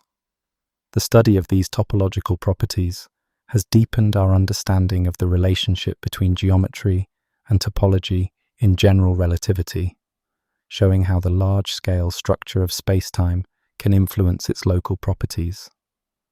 This topological perspective has proven valuable for exploring more general classes of wormhole solutions and their potential physical implications.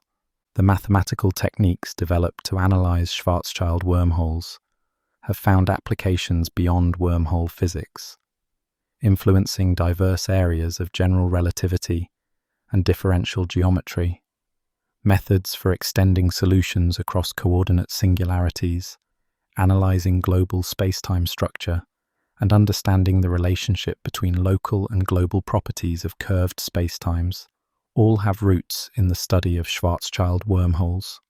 These techniques have become essential tools in modern general relativity, used to study black holes, cosmological models, and other exotic spacetime geometries.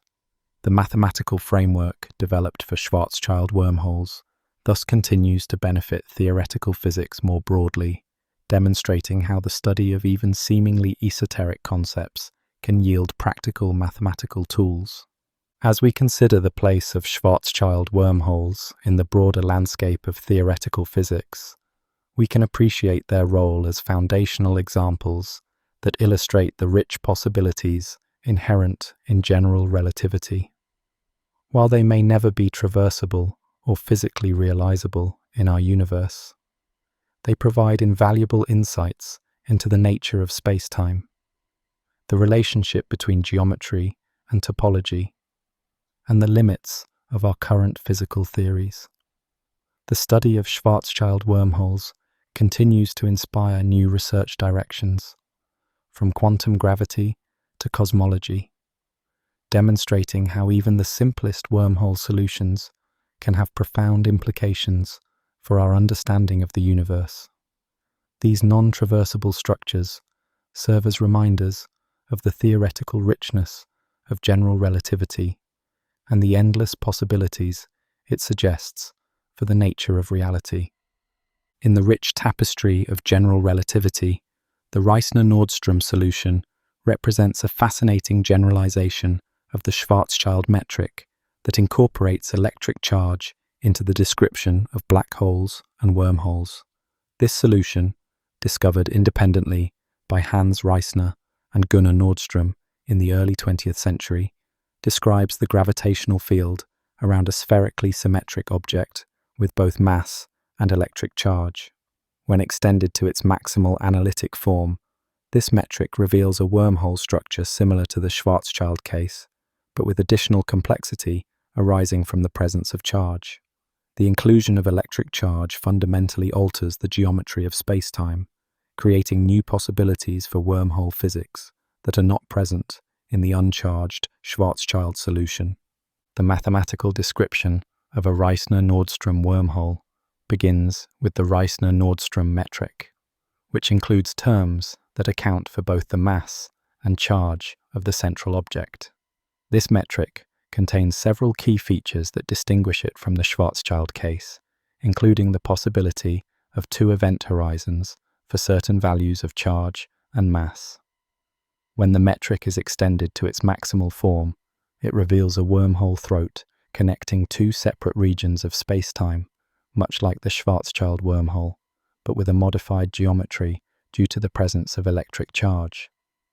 The electric field associated with the charge contributes to the stress-energy tensor, which in turn affects the curvature of spacetime and the properties of the wormhole throat.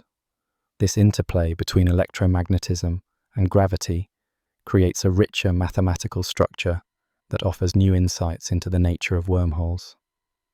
One of the most distinctive features of Reissner-Nordström wormholes is the presence of two event horizons in certain parameter regimes, rather than the single horizon found in Schwarzschild black holes. These horizons occur at different radial coordinates, with the outer horizon being similar to the Schwarzschild horizon and the inner horizon marking the boundary of a region where the gravitational repulsion from the charge begins to dominate. The existence of two horizons creates a more complex causal structure, with different regions of spacetime exhibiting different properties. In the context of wormholes, these horizons still prevent traversability, but their presence suggests that the inclusion of charge might lead to new possibilities for wormhole physics that are not available in the uncharged case. The geometry of a Reissner-Nordström wormhole is characterized by a throat that connects two asymptotically flat regions of spacetime, similar to the Schwarzschild case, but with modifications due to the electric charge.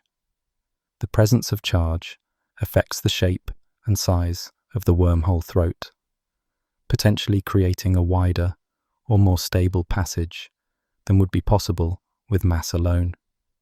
This effect arises because the electric field contributes negative energy density to the stress-energy tensor, which counteracts some of the gravitational attraction that would otherwise cause the wormhole to collapse. While this modification is not sufficient to make Reissner-Nordström wormholes traversable, it does suggest that electromagnetic effects might play an important role in stabilizing wormhole geometries. The electric field of a Reissner-Nordström wormhole creates an electromagnetic stress-energy tensor that contributes to the overall curvature of spacetime. This electromagnetic contribution has both positive and negative components, depending on the direction and strength of the field. In regions where the electric field is strong, the electromagnetic energy density can become negative, effectively creating regions of exotic matter that help to support the wormhole throat. This mechanism represents a natural way in which electromagnetic fields can produce the exotic matter required for wormhole maintenance, without the need for additional quantum effects. The self-contained nature of this electromagnetic exotic matter makes Reissner-Nordström wormholes particularly interesting from a theoretical perspective. Despite the presence of electric charge and its associated effects, Reissner-Nordström wormholes remain non-traversable structures due to the persistence of event horizons and inherent instabilities. The outer horizon still prevents anything from escaping the wormhole once it has entered, while the inner horizon creates additional complications for potential travelers. Furthermore, Reissner-Nordström wormholes suffer from instabilities similar to those affecting Schwarzschild wormholes, causing them to collapse on timescales too short for traversal. These limitations mean that, like their uncharged counterparts, Reissner-Nordström wormholes remain primarily of theoretical interest rather than practical concern, though they provide valuable insights into the interplay between electromagnetism and gravity in curved spacetime. The study of Reissner-Nordström wormholes has revealed important connections between electromagnetic fields and the geometry of spacetime, demonstrating how different forms of energy can influence wormhole structure. The electric field in these solutions creates regions of negative energy density that help to support the wormhole throat, offering a natural mechanism for generating the exotic matter required for wormhole maintenance. This observation has inspired further research into how other fields, including scalar fields and Yang-Mills fields, might play similar roles in wormhole physics. The exploration of these electromagnetic effects has thus broadened our understanding of the possible mechanisms for wormhole stabilization and the types of matter that might be involved. Reissner-Nordström wormholes also exhibit interesting behavior under the influence of external electromagnetic fields, which can potentially modify their geometry and stability. When an external electric or magnetic field is applied to a Reissner-Nordström wormhole, it interacts with the charge of the wormhole, creating additional forces that can either stabilize or destabilize the structure. This interaction creates a complex dynamical system where the wormhole geometry evolves in response to both its internal electromagnetic field and external influences. The study of such systems has led to new insights into the dynamics of charged wormholes and the conditions under which they might remain stable or evolve toward different configurations. The mathematical analysis of Reissner-Nordström wormholes has led to the development of new techniques for handling the coupled Einstein-Maxwell equations that describe both gravitational and electromagnetic phenomena in curved spacetime. These techniques have proven valuable not only for wormhole physics, but also for studying other charged objects in general relativity, including charged black holes and neutron stars. The ability to solve these coupled equations has expanded our understanding of how electromagnetic fields affect the curvature of spacetime and how gravitational fields, in turn, influence electromagnetic phenomena. This bidirectional relationship between gravity and electromagnetism is a fundamental aspect of general relativity that Reissner-Nordström wormholes help to illuminate. From a topological perspective, Reissner-Nordström wormholes share the multiply-connected structure of other wormhole solutions, with the electric charge adding additional complexity to the topology. The presence of charge creates electromagnetic flux that threads through the wormhole throat, potentially creating topological constraints on the possible configurations of the electromagnetic field. These topological considerations have led to new insights into the relationship between electromagnetism and spacetime topology, suggesting that the two are deeply interconnected in ways that are not immediately apparent. The study of these topological aspects has enriched our understanding of both wormhole physics and the broader relationship between topology and physical fields in general relativity. The Reissner-Nordström solution also exhibits interesting behavior in the limit, where the charge approaches or exceeds the mass in natural units. In the extremal case, where the charge equals the mass, the two event horizons merge into a single horizon, creating a configuration with unique properties. Beyond this extremal limit, when the charge exceeds the mass, the horizons disappear entirely, leaving what is called a naked singularity. These extremal and super-extremal configurations have been extensively studied in the context of black hole physics, but they also have important implications for wormhole theory, suggesting the possibility of horizonless wormhole structures that might have different properties from their horizon-containing counterparts. The study of Reissner-Nordström wormholes has also contributed to our understanding of the cosmic censorship hypothesis, which posits that singularities in general relativity are always hidden behind event horizons. In the context of charged wormholes, the question arises as to whether the singularities at the wormhole throat are properly censored by horizons, or whether they might be visible to external observers. This question has led to new insights into the nature of cosmic censorship and the conditions under which it might hold or fail in the presence of electric charge. The exploration of these issues has deepened our understanding of the relationship between singularities, horizons, and the global structure of spacetime in general relativity. As we consider the place of Reissner-Nordström wormholes in the broader landscape of theoretical physics, we can appreciate their role as important examples that illustrate the interplay between electromagnetism and gravity in curved spacetime. While they share many properties with Schwarzschild wormholes, the inclusion of electric charge adds new dimensions to their study, creating richer mathematical structures and more complex physical behaviors. The analysis of Reissner-Nordström wormholes has provided valuable insights into the nature of charged objects in general relativity, the relationship between electromagnetic fields and space-time geometry, and the possible mechanisms for wormhole stabilization. These insights continue to influence research in general relativity, quantum gravity, and theoretical physics more broadly, demonstrating how even specialized solutions can have far-reaching implications for our understanding of the universe. In the evolving landscape of general relativity, Kerr wormholes represent a fascinating extension of earlier wormhole solutions, incorporating the dynamic element of rotation into the geometry of spacetime. These solutions emerge from the Kerr metric, discovered by Roy Kerr in 1963, which describes the gravitational field around a rotating black hole. When extended to its maximal form, this metric reveals a wormhole structure that is more complex and dynamic than its non-rotating counterparts. The inclusion of rotation fundamentally alters the nature of spacetime around the wormhole, creating new phenomena and possibilities that do not exist in static solutions. This added complexity makes Kerr wormholes particularly interesting objects of study in theoretical physics.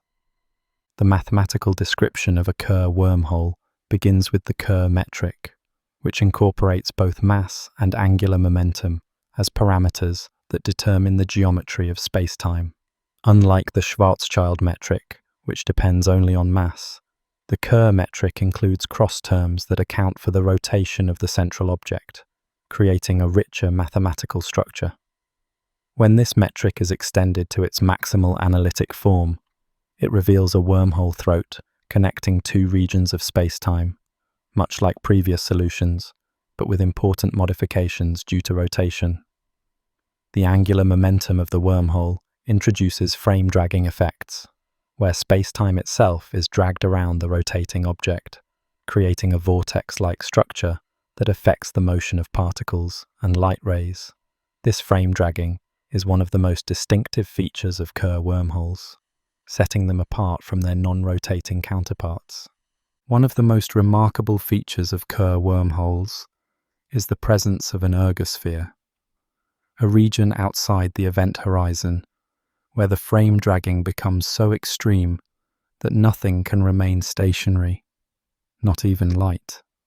Within the ergosphere, all objects are forced to co-rotate with the wormhole, creating a dynamic environment where the usual rules of static spacetime no longer apply. The ergosphere represents a unique feature of rotating solutions that has no analogue in non-rotating wormholes, offering new possibilities for energy extraction and other physical processes. This region is bounded by the outer event horizon on the inside and the ergo surface on the outside, creating a shell of spacetime with properties that are fundamentally different from both the interior and exterior regions.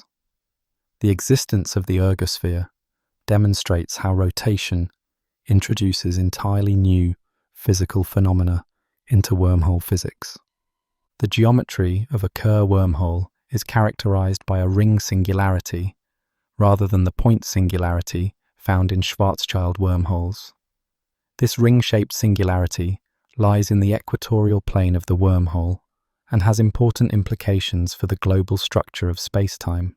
Unlike a point singularity, which represents a location where curvature becomes infinite, a ring singularity creates a more complex topology that allows for interesting causal structures and potential paths through spacetime.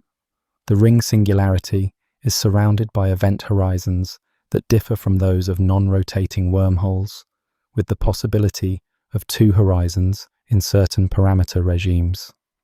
These horizons still prevent traversability, but their modified geometry, due to rotation, creates a more complex causal structure than in previous cases. The frame-dragging effects in Kerr wormholes create a rich variety of orbital possibilities for test particles and light rays. In the vicinity of a rotating wormhole, the dragging of spacetime itself causes particles to follow complex trajectories that would not be possible in non-rotating geometries. These trajectories include orbits where particles can travel in the opposite direction to the wormhole's rotation, as well as orbits that spiral inward or outward, depending on their initial conditions.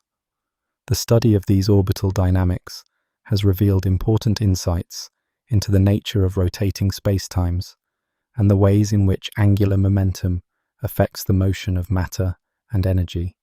These orbital dynamics also have implications for the stability of Kerr wormholes, as the complex motion of particles can either stabilize or destabilize them, destabilize the wormhole throat, depending on the specific conditions. Kerr wormholes exhibit interesting behavior under the influence of external perturbations, with their response differing significantly from that of non-rotating wormholes. The presence of angular momentum creates additional modes of oscillation and different instability mechanisms that are not present in static solutions. When a Kerr wormhole is perturbed, it can exhibit complex oscillatory behavior involving both radial and angular modes, creating a rich, dynamical structure that evolves over time. These oscillations can potentially lead to the emission of gravitational waves, carrying away energy and angular momentum from the system. The study of these dynamical processes has provided valuable insights into the stability of rotating wormholes and the conditions under which they might persist or collapse. The inclusion of rotation in Kerr wormholes also affects the relationship between the wormhole's mass and the amount of exotic matter required to maintain its geometry. In general, rotating wormholes require less exotic matter per unit volume than their non-rotating counterparts, as the centrifugal effects of rotation provide additional support against gravitational collapse. This relationship suggests that rotation might be an important factor in making wormholes more physically plausible, potentially reducing the exotic matter requirement to levels that might be achievable in principle. The precise relationship between rotation, mass, and exotic matter requirement depends on the specific geometry of the wormhole and the distribution of angular momentum within it, creating a complex optimization problem for theoretical physicists studying these structures. Despite the interesting properties introduced by rotation, Kerr wormholes remain non-traversable due to the persistence of event horizons and inherent instabilities. The outer event horizon still prevents anything from escaping the wormhole once it has entered, while the complex dynamics near the ring singularity create additional dangers for potential travelers. Furthermore, Kerr wormholes suffer from instabilities that cause them to evolve or collapse on timescales too short for traversal, similar to previous wormhole solutions.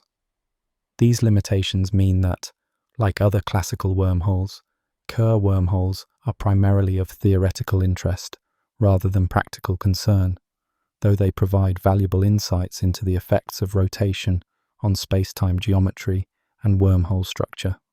The study of Kerr wormholes has revealed important connections between rotation, spacetime geometry, and the global structure of the universe. The frame-dragging effects in these solutions demonstrate how angular momentum can fundamentally alter the nature of spacetime, creating regions where the usual rules of physics no longer apply in their familiar form. These insights have implications not only for wormhole physics, but also for our understanding of rotating black holes and other rotating objects in the universe. The exploration of these connections has enriched our understanding of the relationship between local geometry and global structure in general relativity, showing how rotation can create bridges between seemingly disparate aspects of physical theory. Kerr wormholes also exhibit interesting behavior in the limit of extreme rotation, where the angular momentum approaches its maximum possible value. In this extremal limit, the inner and outer event horizons approach each other and eventually merge, creating a configuration with unique properties. Beyond this extremal limit, the horizons disappear entirely, leaving what is called a naked singularity exposed to the external universe. These extremal and super-extremal configurations have been extensively studied in the context of black hole physics, but they also have important implications for wormhole theory, suggesting the possibility of horizonless wormhole structures that might have different properties from their horizon-containing counterparts. The study of these extreme rotation regimes has led to new insights into the nature of cosmic censorship and the limits of general relativity. The mathematical analysis of Kerr wormholes has led to the development of new techniques for handling the complex equations that describe rotating spacetimes. These techniques involve sophisticated mathematical tools from differential geometry and tensor analysis, allowing physicists to solve the coupled equations that govern the relationship between rotation, curvature, and matter distribution. The ability to solve these equations has expanded our understanding of how rotation affects spacetime geometry and how, in turn, spacetime geometry influences the dynamics of rotating objects. This mathematical framework has proven valuable not only for wormhole physics, but also for studying other rotating objects in general relativity, including neutron stars and accretion disks around black holes. From a topological perspective, Kerr wormholes share the multiply-connected structure of other wormhole solutions, but with additional complexity due to the presence of angular momentum. The rotation creates a preferred direction in space, breaking the spherical symmetry of non-rotating solutions and creating a more complex topological structure. This broken symmetry has important implications for the possible configurations of the wormhole and the types of paths that can exist through it. The study of these topological aspects has led to new insights into the relationship between rotation, topology, and the global structure of spacetime in general relativity, revealing deep connections between these seemingly different aspects of physical theory. The exploration of Kerr wormholes has also contributed to our understanding of the cosmic censorship hypothesis in the context of rotating solutions. The question arises as to whether the ring singularities in Kerr wormholes are properly hidden behind event horizons, or whether they might be visible to external observers under certain conditions. This question has led to new insights into the nature of cosmic censorship for rotating objects and the conditions under which it might hold or fail. The investigation of these issues has deepened our understanding of the relationship between singularities, horizons, and rotation in general relativity, showing how angular momentum can fundamentally alter the causal structure of spacetime. As we consider the place of Kerr wormholes in the broader landscape of theoretical physics, we can appreciate their role as important examples that illustrate the effects of rotation on spacetime geometry and wormhole structure. While they share many properties with previous wormhole solutions, the inclusion of angular momentum creates new physical phenomena and mathematical complexities that enrich our understanding of these exotic structures. The analysis of Kerr wormholes has provided valuable insights into frame-dragging effects, the dynamics of rotating spacetimes, and the possible mechanisms for wormhole stabilization. These insights continue to influence research in general relativity, quantum gravity, and theoretical physics more broadly, demonstrating how the study of rotating wormholes contributes to our understanding of the fundamental nature of spacetime. In the evolving landscape of wormhole physics, the Morris-Thorne model represents a pivotal development that transformed wormholes from mere mathematical curiosities into potentially traversable structures. Introduced in 1988 by physicists Kip Thorne and Michael Morris, this model provided the first systematic analysis of the requirements for wormholes that could theoretically be traversed by human travelers. Their work marked a significant departure from earlier wormhole solutions like the Einstein-Rosen bridge, which were inherently non-traversable due to the presence of event horizons and extreme instability. The Morris-Thorne approach was revolutionary because it explicitly addressed the engineering challenges of creating wormholes that could be safely crossed, shifting the focus from purely mathematical considerations to practical physical requirements. The mathematical foundation of the Morris-Thorne wormhole is built upon a specific metric that describes a spherically symmetric, traversable wormhole geometry. At the heart of this metric is a shape function that determines how the wormhole throat flares out to connect two regions of spacetime. This shape function must satisfy the crucial flaring out condition, which ensures that the wormhole throat remains open rather than collapsing under gravitational forces. The Morris-Thorne metric also includes a redshift function that accounts for gravitational time dilation effects, ensuring that travelers would not experience extreme time dilation that could make the journey dangerous or impossible. Together, these functions create a complete geometric description of a wormhole that could potentially be traversed by humans or spacecraft. One of the most significant contributions of the Morris-Thorne model was its clear identification of the physical conditions required for wormhole traversability. Through their analysis, Thorne and Morris established that a traversable wormhole must satisfy several key criteria. It must be free of event horizons that would prevent escape. It must have negligible tidal forces that would tear travelers apart. It must have manageable time dilation effects. And it must be stable against perturbations long enough for traversal.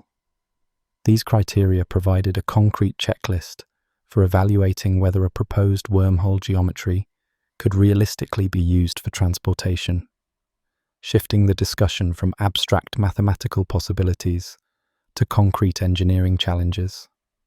The clarity of these requirements made the Morris-Thorne model a foundational reference point for all subsequent work on traversable wormholes. The exotic matter requirement in the Morris-Thorne model emerged as one of the most significant and challenging aspects of their analysis. Through careful examination of the Einstein field equations, they demonstrated that any traversable wormhole must contain matter with negative energy density, which violates the classical energy conditions that hold for ordinary matter. This exotic matter is essential to create the gravitational repulsion needed to keep the wormhole throat open against the natural tendency of gravity to cause collapse.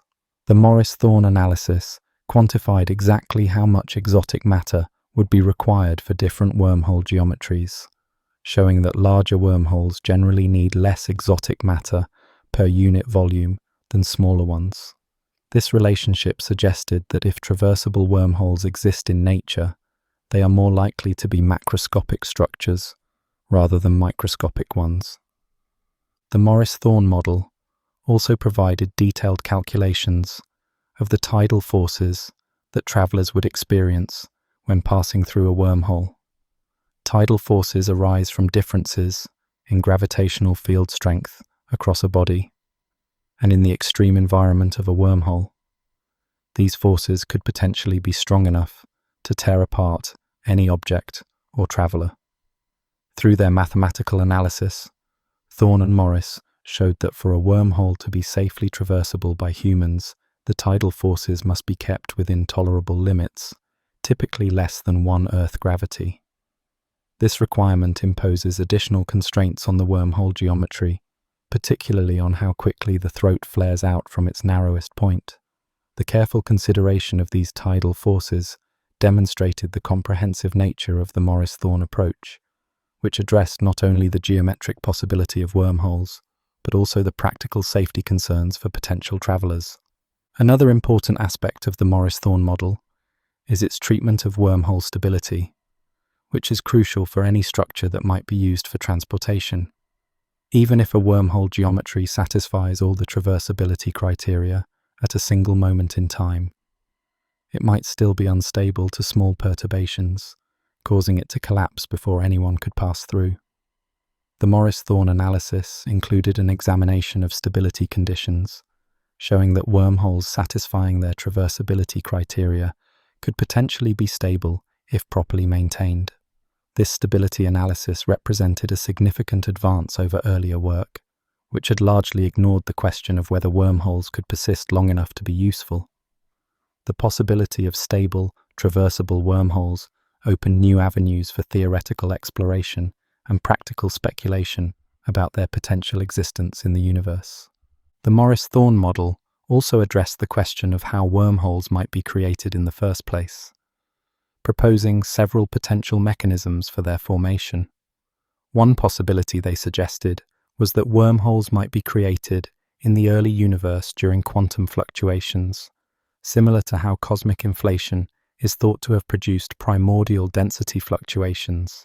Another possibility is that wormholes might be artificially created by advanced civilizations with sufficient technological capability, though this remains firmly in the realm of speculation. The consideration of formation mechanisms added another layer to the Morris-Thorne analysis, making it not just a study of static wormhole geometries, but also an investigation of the dynamical processes that could bring such structures into existence. This broader perspective helped establish wormhole physics as a legitimate field of inquiry within theoretical physics. The influence of the Morris-Thorne model extended beyond academic physics into popular culture and public imagination, largely due to Kip Thorne's involvement as scientific consultant for the film Contact. This 1997 film, based on Carl Sagan's novel, featured a traversable wormhole as a central plot element, bringing the concept to a wide audience. The scientific rigor that Thorne brought to the film helped ensure that the depiction of the wormhole was as realistic as possible given current understanding, while still allowing for creative storytelling. This intersection between theoretical physics and popular culture helped spark public interest in wormholes and other exotic concepts from general relativity, demonstrating how abstract scientific ideas can capture the imagination when presented in accessible ways. The mathematical techniques developed for the Morris-Thorne wormhole analysis have found applications in other areas of general relativity and theoretical physics. The methods for calculating tidal forces, analyzing stability, and quantifying exotic matter requirements have proven valuable for studying other exotic spacetime geometries and gravitational phenomena. These techniques have been applied to research on black holes, cosmic strings, and other topologically complex structures in spacetime, enriching our understanding of these phenomena. The development of these mathematical tools represents an important contribution of the Maurice Thorne work beyond its specific insights into wormhole physics, showing how focused research on a particular problem can yield techniques with broader applicability. The Maurice Thorne model also stimulated important philosophical discussions about the nature of space, time, and causality in the universe. By demonstrating the theoretical possibility of traversable wormholes, their work raised questions about the structure of spacetime and the potential for connections between distant regions that would not be possible in a simply connected universe. These questions touch upon deep issues in the philosophy of physics and the nature of reality itself, showing how technical research in theoretical physics can have implications for our most fundamental understanding of the world. The philosophical engagement with wormholes sparked by the Maurice Thorne model has enriched both physics and philosophy, creating a dialogue between these disciplines that continues to this day. In the decades since its introduction, the Maurice Thorne model has remained a foundational reference point for research on traversable wormholes, inspiring numerous extensions and modifications. Subsequent work has explored charged and rotating versions of the Maurice Thorne wormhole, quantum corrections to the classical geometry, and various mechanisms for generating the required exotic matter. Each of these extensions has built upon the framework established by Maurice and Thorne, refining our understanding of what might be physically possible in the realm of wormhole physics.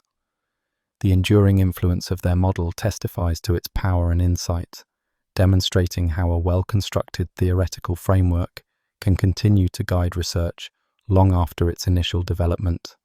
The Maurice Thorne wormhole thus stands as a landmark achievement in theoretical physics, opening new avenues for exploration while providing rigorous constraints on what might be physically possible in our universe. In the realm of theoretical physics, the concept of traversable wormholes represents one of the most captivating possibilities emerging from Einstein's general theory of relativity. Unlike their non-traversable counterparts, which exist primarily as mathematical curiosities, traversable wormholes could theoretically serve as actual pathways through spacetime, allowing matter and potentially even humans to travel between distant regions of the universe. The realization of such structures, however, would require satisfying a set of demanding physical conditions that go far beyond what we currently know to be possible in our universe. These conditions, which include the absence of event horizons, manageable tidal forces, stability against perturbations, and the presence of exotic matter, form the foundation of what physicists call traversability requirements. The absence of event horizons stands as perhaps the most fundamental requirement for wormhole traversability, as these one-way membranes would prevent any traveler from returning or even escaping once inside.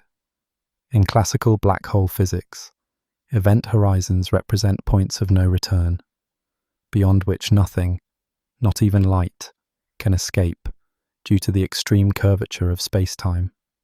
For a wormhole to be traversable, it must be completely free of such horizons, ensuring that travelers can enter and exit at will without being trapped by the gravitational field. This requirement immediately distinguishes traversable wormholes from earlier wormhole solutions, like the Einstein-Rosen bridge, which inherently contain horizons that make them non-traversable. The mathematical description of horizon-free wormholes involves carefully crafted metrics that avoid the formation of these one-way membranes while still maintaining the throat-like structure characteristic of wormholes. Tidal forces present another critical consideration for traversability, as these differential gravitational effects could potentially tear apart any object or traveler attempting to pass through a wormhole. Tidal forces arise from the gradient of gravitational field strength across a body, and in the extreme environment near a wormhole throat, these forces could become dangerously large. For a wormhole to be safely traversable by humans, the tidal forces must be kept within tolerable limits, typically less than 1 Earth gravity in magnitude. This requirement imposes strict constraints on the wormhole geometry, particularly on how quickly the throat flares out from its narrowest point, and how the curvature is distributed throughout the structure. The careful analysis of tidal forces represents one of the most important contributions of the Morris-Thorne traversable wormhole model, which provided detailed calculations of these effects for the first time. Stability against perturbations forms the third pillar of traversability requirements, addressing the crucial question of whether a wormhole could persist long enough to be useful. Even if a wormhole geometry satisfies all other traversability criteria at a single moment in time, it might still be unstable to small perturbations, causing it to collapse before anyone could pass through. The stability analysis of wormholes involves examining how the geometry evolves when subjected to small disturbances, such as the presence of a wormhole traveler or fluctuations in the surrounding matter distribution.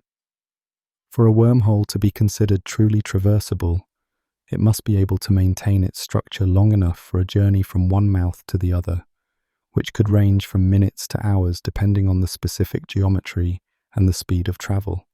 This stability requirement has proven to be one of the most challenging aspects of traversable wormhole physics, as most theoretical models suffer from instabilities that cause rapid collapse. The exotic matter requirement, perhaps the most famous and controversial aspect of traversable wormholes, emerges directly from Einstein's field equations when applied to traversable geometries.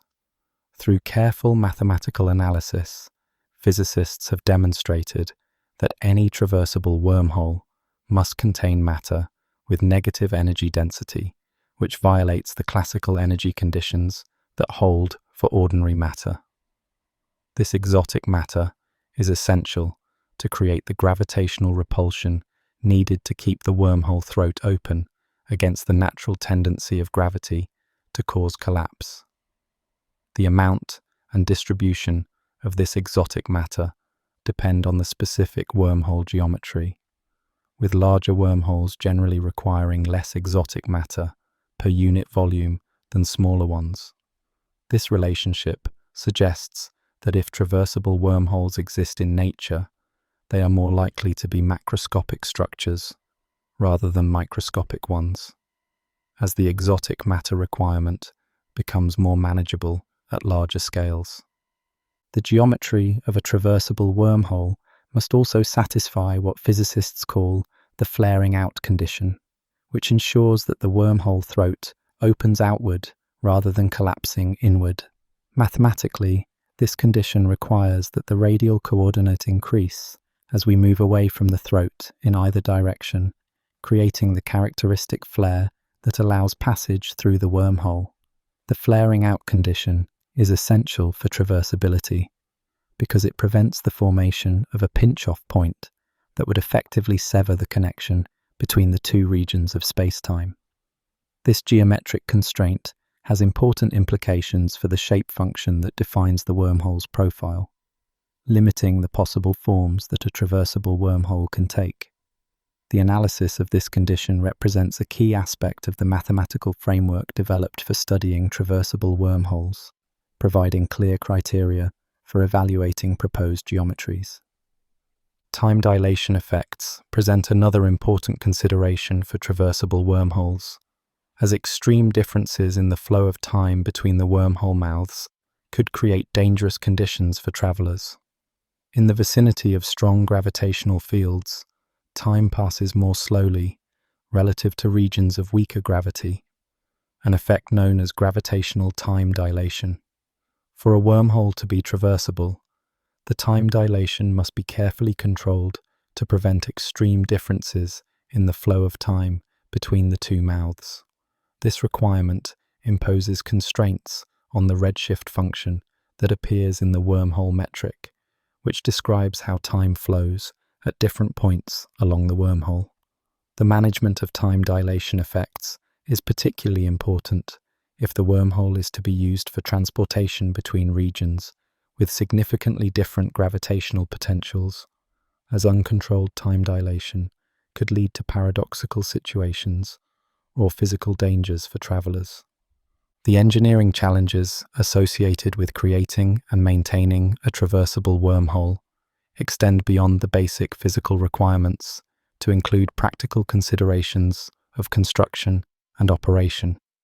Even if a wormhole geometry satisfies all the traversability criteria in theory, the actual construction of such a structure would require technological capabilities far beyond anything currently available to humanity. The manipulation of space-time geometry on the scales needed for a traversable wormhole would likely require the ability to generate and control enormous amounts of energy, potentially equivalent to the energy output of entire stars. Furthermore, the precise control of exotic matter distribution would demand a level of mastery over quantum field theory that we have not yet achieved. These engineering challenges, while not strictly part of the traversability requirements themselves, represent practical barriers that must be considered when evaluating the feasibility of traversable wormholes in our universe. The safety of travelers through a traversable wormhole involves not only the immediate physical effects, like tidal forces and time dilation, but also longer-term considerations of radiation exposure and other hazards. The extreme curvature of space-time near a wormhole throat could potentially produce intense radiation through various mechanisms, including the Unruh effect and Hawking radiation. For a wormhole to be truly traversable, it must be shielded against such radiation or designed in a way that minimizes its production. Additionally, the psychological effects of traveling through a wormhole, including the disorientation that might result from rapid transit through highly curved space-time, must be considered in any comprehensive assessment of traversability. These safety considerations, while often overlooked in theoretical treatments, become crucial when contemplating the practical use of wormholes for human transportation. The quantum mechanical aspects of traversable wormholes add another layer of complexity to the traversability requirements, as quantum effects could significantly influence the stability and behavior of these structures.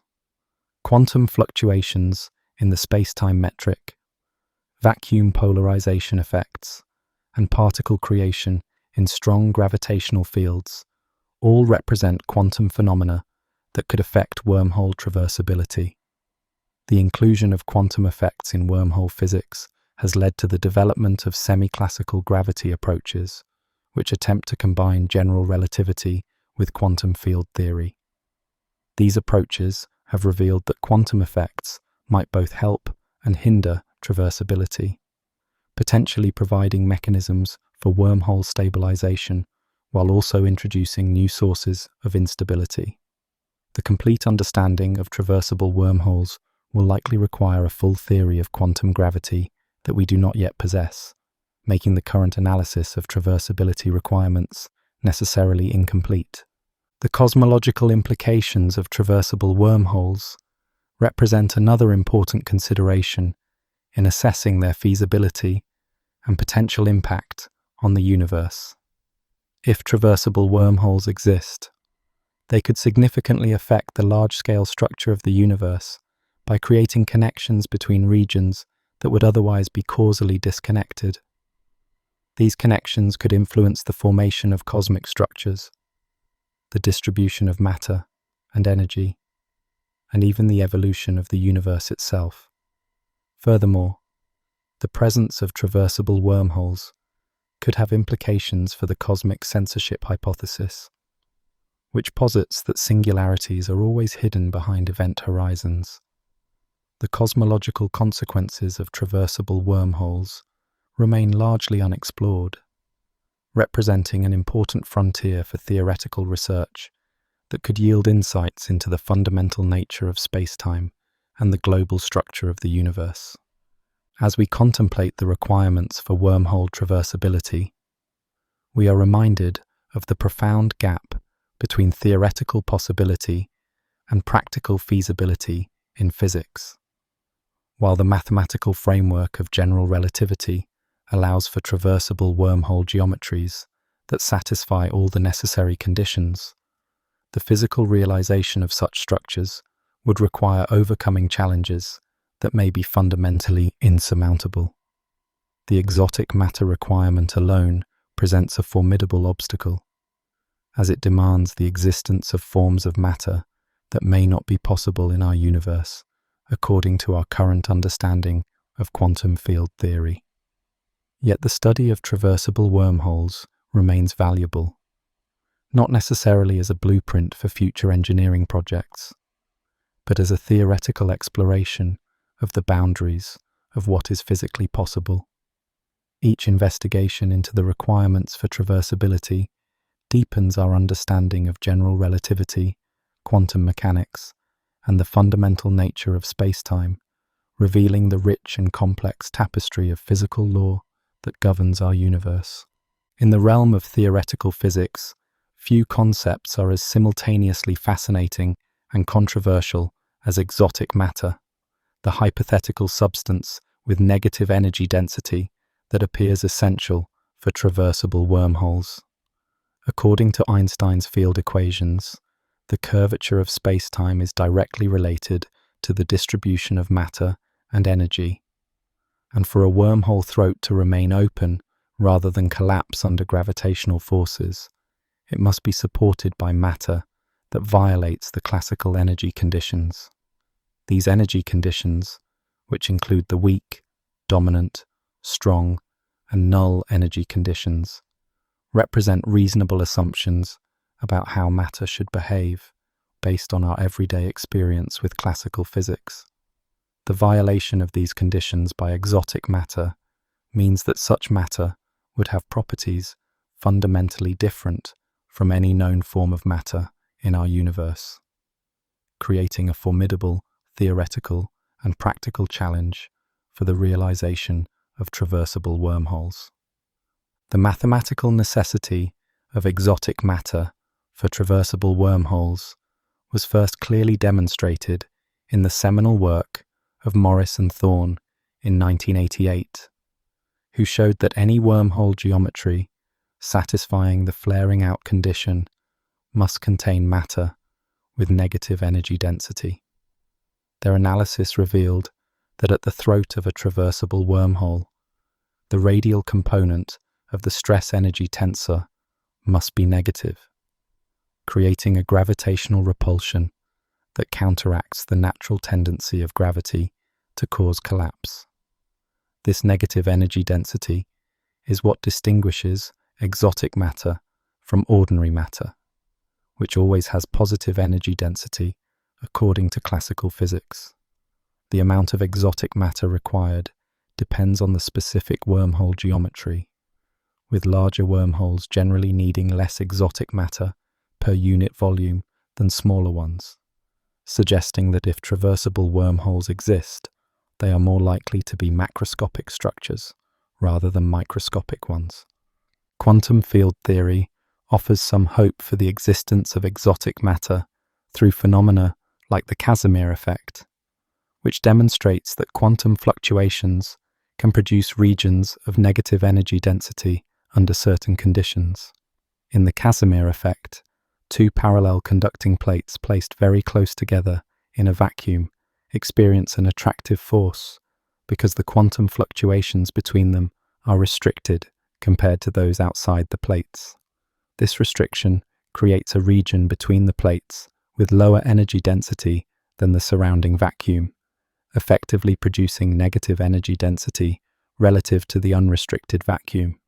While the Casimir effect produces only tiny amounts of negative energy and under very specific conditions, it demonstrates that quantum mechanics does allow for violations of the classical energy conditions, at least on microscopic scales. This quantum possibility has inspired researchers to explore other quantum phenomena that might generate the exotic matter required for wormhole maintenance. Theoretical physicists have proposed various mechanisms by which exotic matter might be created or sustained, often involving quantum fields in curved spacetime or other exotic quantum phenomena. One approach involves the manipulation of quantum fields to create what are called squeezed vacuum states, which can have regions of negative energy density. Another possibility involves the exploitation of quantum effects near black hole horizons or in the early universe, where extreme conditions might produce exotic matter naturally. Some theories even suggest that dark energy, the mysterious force driving the accelerated expansion of the universe, might have properties similar to exotic matter, potentially offering a cosmic source of the negative energy density needed for wormholes. These theoretical explorations remain highly speculative, but demonstrate the creative approaches physicists are taking to address the exotic matter requirement. The existence of exotic matter would have profound implications for our understanding of physics, potentially requiring modifications to quantum field theory, or even the development of entirely new theoretical frameworks. If exotic matter exists in significant quantities, it could revolutionize our understanding of energy, gravity, and the fundamental structure of spacetime. Some physicists have suggested that the exotic matter needed for wormholes might be related to as yet undiscovered particles or fields that exist beyond the current standard model of particle physics. The search for exotic matter thus connects wormhole theory to some of the deepest questions in fundamental physics, linking the geometry of spacetime to the microscopic world of quantum fields and particles. This connection highlights the interdisciplinary nature of modern theoretical physics, where seemingly disparate areas of research often reveal profound underlying connections. From a practical standpoint, the exotic matter requirement presents what might be the greatest obstacle to the creation or discovery of traversable wormholes. Even if exotic matter exists in principle, we currently have no way to produce or manipulate it in the quantities needed to stabilize a macroscopic wormhole. The technological challenges involved would be immense, potentially requiring energy densities and control mechanisms far beyond our current capabilities. Some physicists have suggested that if advanced civilizations elsewhere in the universe have mastered the manipulation of exotic matter, wormholes might serve as a means of interstellar or even intergalactic travel, though such speculation remains firmly in the realm of science fiction for now.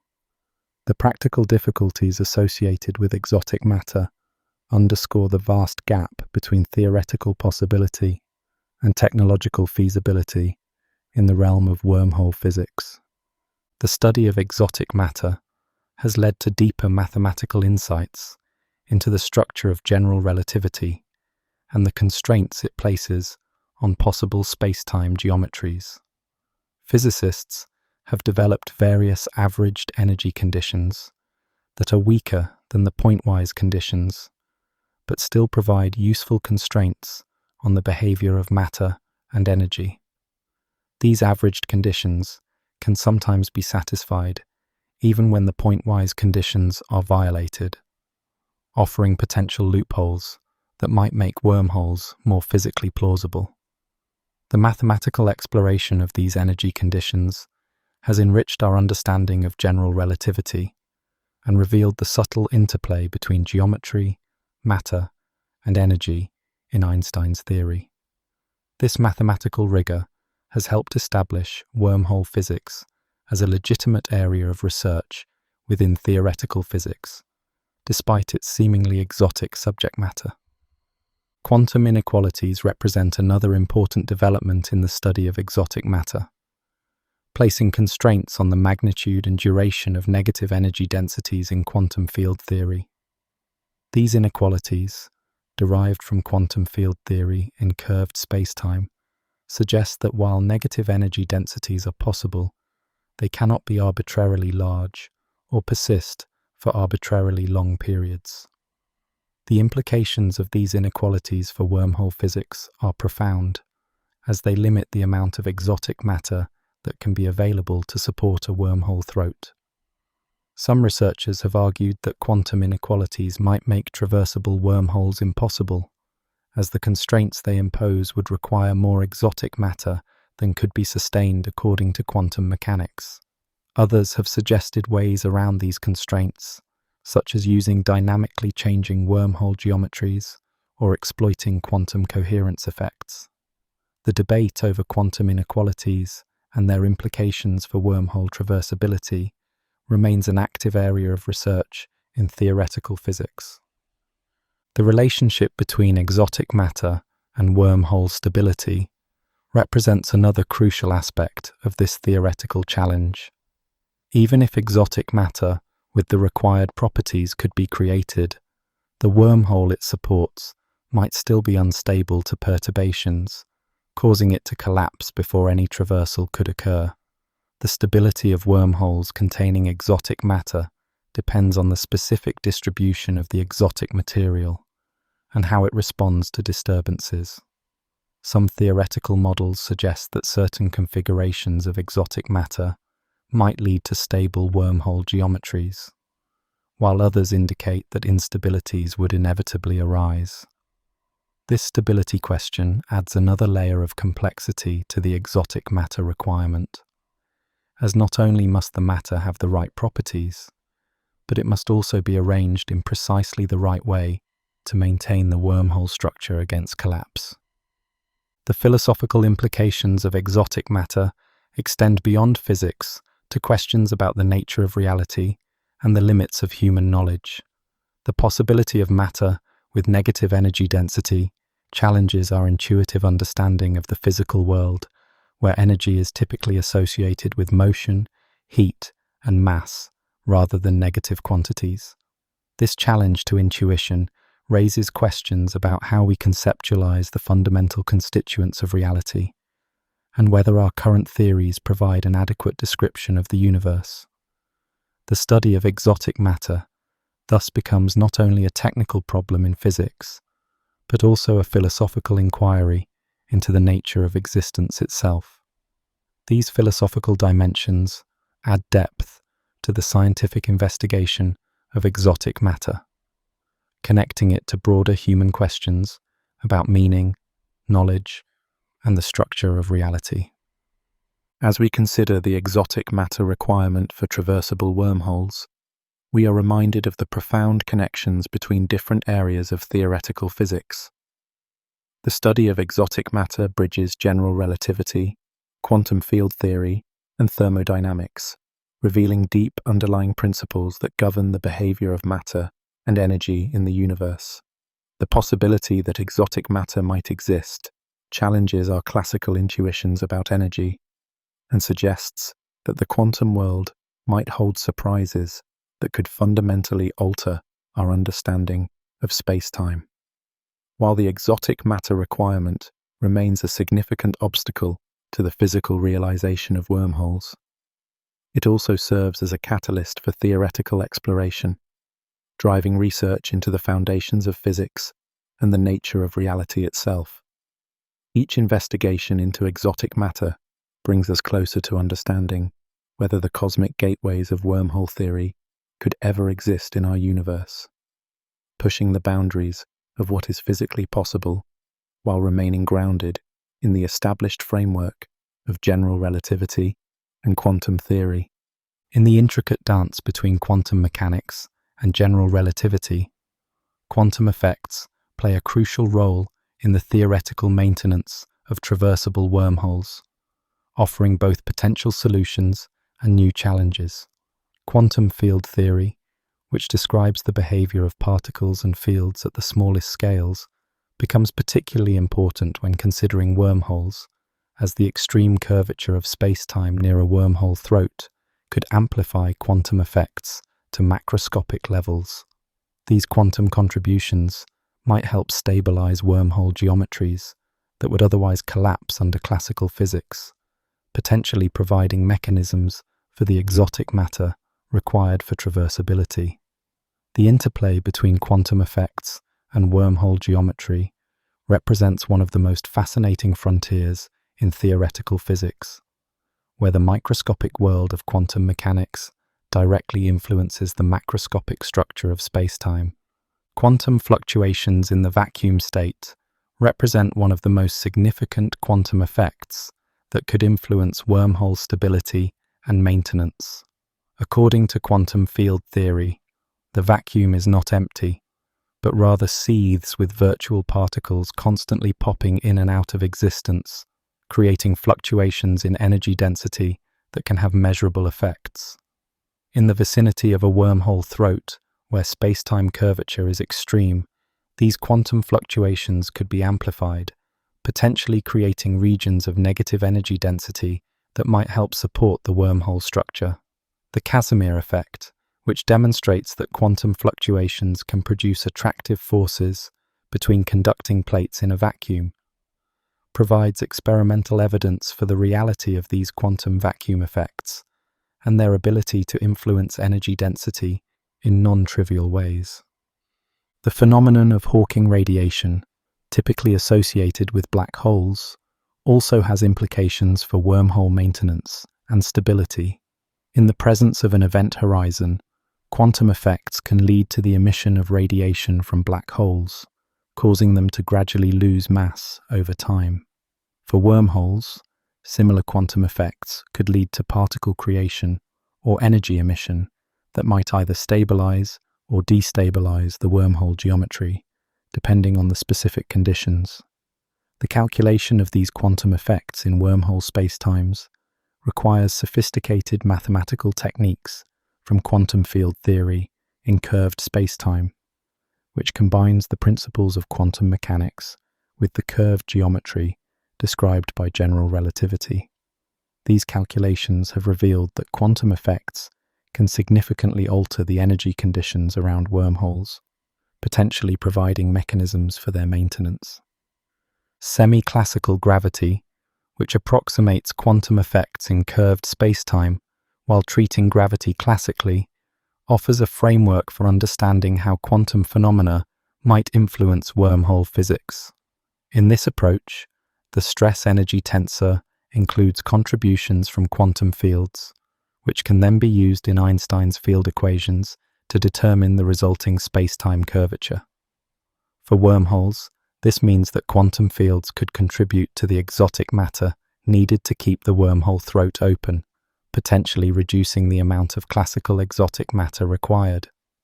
However, semi-classical calculations also reveal that quantum effects can introduce new instabilities or impose constraints that make wormhole maintenance more challenging, highlighting the complex interplay between quantum mechanics and gravity in these exotic spacetimes. The concept of quantum back reaction represents another important consideration in wormhole maintenance, referring to how quantum fields affect the geometry of spacetime, which in turn influences the behavior of the quantum fields themselves. This bidirectional relationship creates a complex feedback loop that must be carefully analyzed to determine whether a wormhole geometry can remain stable in the presence of quantum effects. The calculation of quantum back reaction effects is mathematically demanding, often requiring perturbation theory or other approximation methods to handle the nonlinear interactions between quantum fields and curved spacetime. Despite these challenges, studies of quantum back reaction have revealed important insights into how quantum effects might either stabilize or destabilize wormhole geometries, providing valuable constraints on the possibility of traversable wormholes in our universe. Quantum inequalities represent a crucial development in understanding the limitations of quantum effects for wormhole maintenance, placing constraints on the magnitude and duration of negative energy densities in quantum field theory. These inequalities, derived from fundamental principles of quantum mechanics, suggest that while negative energy densities are possible, they cannot be arbitrarily large or persist for arbitrarily long periods. The implications of quantum inequalities for wormhole physics are profound, as they limit the amount of exotic matter that can be available to support a wormhole throat. Some researchers have argued that these inequalities might make traversable wormholes impossible, as the constraints they impose would require more exotic matter than could be sustained according to quantum mechanics. Others have proposed ways around these constraints, such as using dynamically changing wormhole geometries or exploiting quantum coherence effects, leading to ongoing debates in the theoretical physics community. The role of quantum coherence and entanglement in wormhole maintenance has recently gained attention through the ER equals EPR conjecture, which proposes a profound connection between wormholes and quantum entanglement.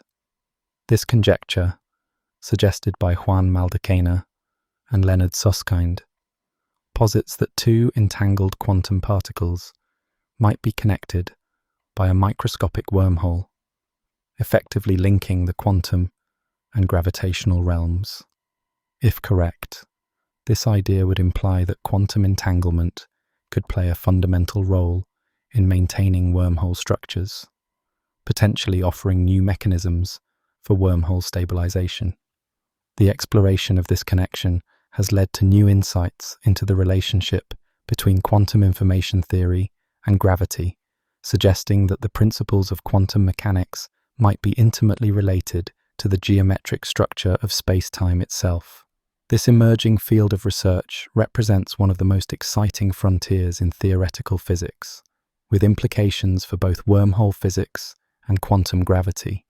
The phenomenon of vacuum polarization in curved space-time offers another quantum effect that could influence wormhole maintenance, describing how quantum fields respond to the presence of gravitational fields. In the vicinity of a wormhole throat, where space-time curvature is extreme, the vacuum polarization effect could significantly alter the expectation value of the stress-energy tensor, potentially creating regions of negative energy density. This effect has been studied in the context of black hole physics, where it contributes to phenomena like the Hawking effect, and similar calculations have been extended to wormhole geometries. The results suggest that vacuum polarization could provide a natural source of exotic matter for wormhole maintenance, though the amount and distribution of this exotic matter depend critically on the specific wormhole geometry and the quantum fields involved. These calculations highlight the importance of quantum effects in determining the feasibility of traversable wormholes. Quantum tunneling effects represent another mechanism that could influence wormhole stability and maintenance, particularly in the context of wormhole formation or collapse. In quantum mechanics, tunneling allows particles to pass through energy barriers that would be insurmountable classically, and similar effects could occur for wormhole geometries in quantum gravity. The possibility of quantum tunneling between different wormhole configurations suggests that even if a particular wormhole geometry is classically unstable, quantum effects might allow it to persist or transition between different states. This quantum tunneling could potentially provide a mechanism for wormhole maintenance, allowing the structure to remain stable despite classical instabilities. However, the calculation of these tunneling effects in the context of full quantum gravity remains extremely challenging, representing an important area for future research. The consideration of quantum effects in wormhole maintenance also leads to questions about the ultimate fate of wormholes in a quantum universe. In classical general relativity, wormholes might persist indefinitely if properly maintained, but quantum effects could lead to gradual decay or transformation over time. The study of wormhole evolution in the presence of quantum effects involves understanding how quantum fluctuations influence the geometry and how the changing geometry, in turn, affects quantum fields. This dynamical interplay between quantum effects and space-time geometry is at the heart of quantum gravity, a theory that would unify general relativity with quantum mechanics. While a complete theory of quantum gravity remains elusive, The study of wormholes in semi-classical gravity provides valuable insights into the possible behavior of quantum spacetime and the role of quantum effects in maintaining exotic structures. As we contemplate the role of quantum effects in wormhole maintenance, we are reminded of the profound connections between the microscopic world of quantum mechanics and the macroscopic structure of spacetime. The possibility that quantum effects could help maintain traversable wormholes challenges our conventional understanding of the relationship between quantum and gravitational phenomena, suggesting a deep underlying unity in physical law. Each investigation into quantum effects and wormhole maintenance brings us closer to understanding whether the cosmic gateways of wormhole theory could ever exist in our universe, pushing the boundaries of what is physically possible while remaining grounded in the established frameworks of general relativity and quantum theory. The exploration of these quantum aspects not only enriches our understanding of wormholes, but also contributes to the broader quest for a unified theory of quantum gravity, potentially revealing fundamental principles that govern the behavior of spacetime at all scales. In the realm of theoretical physics, the engineering challenges associated with creating and controlling wormholes represent perhaps the most formidable obstacles to their potential realization. While mathematical models demonstrate that traversable wormholes are theoretically possible within the framework of general relativity, translating these abstract concepts into physical reality would require overcoming technological barriers that may be fundamentally insurmountable. The gap between theoretical possibility and practical feasibility spans many orders of magnitude in energy requirements, precision control, and technological capability, creating a chasm that current human engineering cannot begin to bridge. Yet the contemplation of these challenges serves a valuable purpose, pushing the boundaries of our understanding and inspiring new directions in theoretical research. The energy requirements for wormhole creation present the most immediate and overwhelming engineering challenge, as the manipulation of space-time geometry on the scales needed for traversable wormholes would demand energies far beyond anything currently achievable. Theoretical calculations suggest that creating even a microscopic wormhole might require energies comparable to those released in supernovae, or concentrated in the entire mass energy of a star, scaled to a microscopic region. Such energy densities would necessitate the ability to harness and control power sources that are currently beyond human imagination, potentially requiring the complete conversion of matter into energy through processes we can barely comprehend. The sheer scale of these energy requirements makes wormhole engineering seem practically impossible with any technology we can currently envision, highlighting the profound gap between theoretical physics and engineering reality. The precision control needed to create and maintain a stable wormhole geometry represents another monumental engineering challenge, as the space-time metric must be shaped with exacting accuracy to prevent catastrophic collapse. Unlike ordinary engineering projects, where small errors might lead to minor malfunctions, imperfections in wormhole geometry could result in immediate and violent collapse, potentially releasing dangerous levels of energy. The required precision would need to be many orders of magnitude greater than our most sophisticated manufacturing techniques, approaching the fundamental limits imposed by quantum mechanics. This level of control would demand not only unprecedented technological capability, but also a complete understanding of quantum gravity effects that we currently lack, creating a circular problem where solving one challenge requires solving another that depends on it. The manipulation of exotic matter introduces additional engineering complexities, as this hypothetical substance with negative energy density would need to be created, contained, and positioned with perfect precision. Current physics offers no known method for producing exotic matter in significant quantities, let alone controlling its distribution in the intricate patterns required for wormhole maintenance. Even if exotic matter could be generated, containing it would likely require magnetic or gravitational confinement systems far beyond our current capabilities, as ordinary material containers would be insufficient for such exotic substances.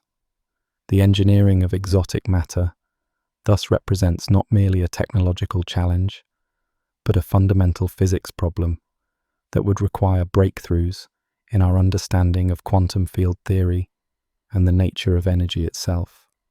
The stability of wormholes over time presents another critical engineering concern, as theoretical models suggest that even perfectly constructed wormholes might be inherently unstable to small perturbations. In practical terms, this means that any wormhole created would likely begin to collapse immediately, requiring constant active stabilization to maintain its structure. This stabilization would demand continuous monitoring and adjustment of the wormhole geometry, essentially requiring a real-time feedback system capable of detecting and correcting instabilities faster than they can grow. The engineering of such a stabilization system would need to anticipate and respond to an infinite variety of possible perturbations, from quantum fluctuations to the passage of travelers through the wormhole, creating a control problem of unimaginable complexity. The control of space-time geometry itself represents perhaps the most profound engineering challenge, as it would require the ability to directly manipulate the fabric of space-time in ways that are currently purely theoretical. General relativity describes how matter and energy curve space-time, but wormhole engineering would require the reverse process, using energy to create specific curvatures that form a stable, traversable geometry. This would demand a level of mastery over gravitational fields that we can barely conceive, potentially involving the generation and control of gravitational waves or other space-time disturbances with precision far beyond our current capabilities. The engineering of space-time geometry thus stands at the intersection of general relativity and quantum mechanics, requiring a unified understanding of physics that we do not yet possess. The technological gap between current human engineering capabilities and what would be required for wormhole creation spans multiple orders of magnitude in virtually every relevant parameter. Our most advanced technologies, from particle accelerators to gravitational wave detectors, operate at energy scales and precision levels that are infinitesimal compared to what would be needed for wormhole engineering. Even the most optimistic projections of technological development suggest that bridging this gap would require centuries or millennia of progress, if it is possible at all. This technological chasm serves as a humbling reminder of the limitations of current human engineering and the vastness of what remains unknown in physics. The safety considerations for wormhole engineering introduce another layer of complexity, as the energies involved and the exotic nature of the structures created could pose significant risks to both engineers and the surrounding environment. The catastrophic failure of a wormhole engineering project could release dangerous levels of energy or create space-time distortions with unpredictable consequences, potentially affecting vast regions of space. These safety concerns would necessitate containment and protection systems far beyond our current engineering capabilities, requiring materials and technologies that do not yet exist. The engineering of safe wormholes would thus demand not only technological breakthroughs, but also a complete understanding of failure modes and their consequences that we currently lack. The testing and development of wormhole engineering techniques would face unique challenges, as there is no clear pathway for incremental progress from current technologies to wormhole creation. Unlike other engineering fields where small-scale prototypes can be developed and tested, wormhole engineering would likely require an all-or-nothing approach with no intermediate steps. This absence of a clear development pathway makes it difficult to envision how progress could be made, as each step would require fundamental breakthroughs in physics rather than mere technological improvements. The engineering of wormholes thus represents a qualitatively different kind of challenge than most engineering projects, requiring not just better technology, but new physics.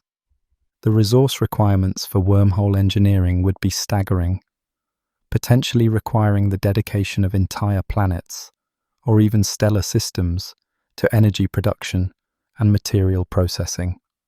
The scale of these requirements raises questions about the economic and social feasibility of wormhole engineering, even if the technological challenges could be overcome.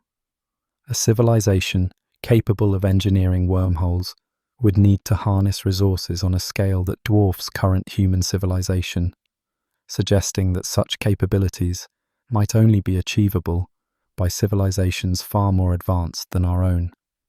The engineering of wormholes thus becomes not just a technological problem, but a question of the ultimate trajectory of technological development and the limits of what any civilization might achieve. As we contemplate the engineering challenges of wormhole creation and control, we are reminded of the profound gap between theoretical possibility and practical reality in physics. While the mathematical framework of general relativity allows for traversable wormholes that satisfy all necessary conditions, the physical realization of such structures would require overcoming challenges that may be fundamentally insurmountable. Yet the study of these engineering challenges serves a valuable purpose, pushing the boundaries of our understanding and inspiring new directions in theoretical research. Each investigation into the engineering requirements for wormholes deepens our understanding of general relativity, quantum mechanics, and the fundamental nature of spacetime, revealing the rich and complex tapestry of physical law that governs our universe. The contemplation of these challenges, while highlighting the limitations of current human technology, also speaks to the boundless curiosity and imagination that drives scientific inquiry, continually pushing us to explore the frontiers of what might be possible in the vast expanse of cosmic reality. In the mysterious realm where quantum mechanics meets gravity, a profound connection has emerged between two seemingly unrelated phenomena: wormholes and quantum entanglement. This relationship, encapsulated in the ER equals EPR conjecture, proposed by physicists Juan Maldacena and Leonard Susskind in 2013, suggests that two entangled quantum particles might be connected by a microscopic wormhole, effectively bridging the quantum and gravitational realms. The conjecture takes its name from Einstein, Rosen, and Podolsky, who first described quantum entanglement in 1935, and Einstein and Rosen, who later described wormholes in the same year. This unexpected link between these concepts represents one of the most exciting developments in theoretical physics, potentially offering insights into the unification of quantum mechanics and general relativity. Quantum entanglement, famously described by Einstein as spooky action at a distance, occurs when two particles become correlated in such a way that the quantum state of one cannot be described independently of the other, no matter how far apart they are separated. When a measurement is performed on one entangled particle, the state of the other is instantaneously determined, creating a correlation that appears to violate the principle of locality. This phenomenon has been experimentally verified countless times and forms the basis for quantum information technologies, including quantum computing and quantum cryptography. The mystery of how entangled particles maintain their correlation across vast distances has puzzled physicists for decades, suggesting a deeper connection to the structure of spacetime itself. The ER equals EPR conjecture proposes that this quantum entanglement is not merely a correlation, but is actually mediated by a microscopic wormhole connecting the two particles.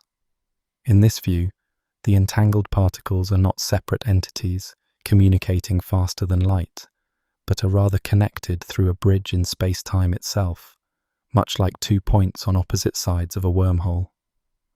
This radical idea suggests that quantum entanglement and gravitational wormholes are two manifestations of the same underlying phenomenon, potentially resolving the apparent conflict between quantum mechanics and general relativity. The conjecture emerged from studies of the ADS/CFT correspondence in string theory, which relates gravitational theories in certain curved spacetimes to quantum field theories in fewer dimensions, revealing unexpected connections between gravity and quantum information.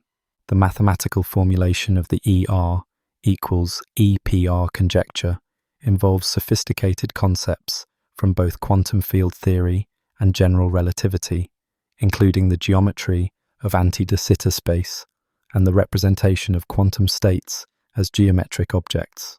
In this framework, the entanglement between two quantum systems corresponds to a wormhole connecting their representations in the gravitational dual theory, with the degree of entanglement determining the size and shape of the wormhole. This correspondence suggests that quantum information and space-time geometry are fundamentally intertwined, with the structure of space-time emerging from quantum entanglement in a way that we are only beginning to understand. The mathematical elegance of this correspondence has made it a subject of intense study among theoretical physicists seeking to unify quantum mechanics and gravity.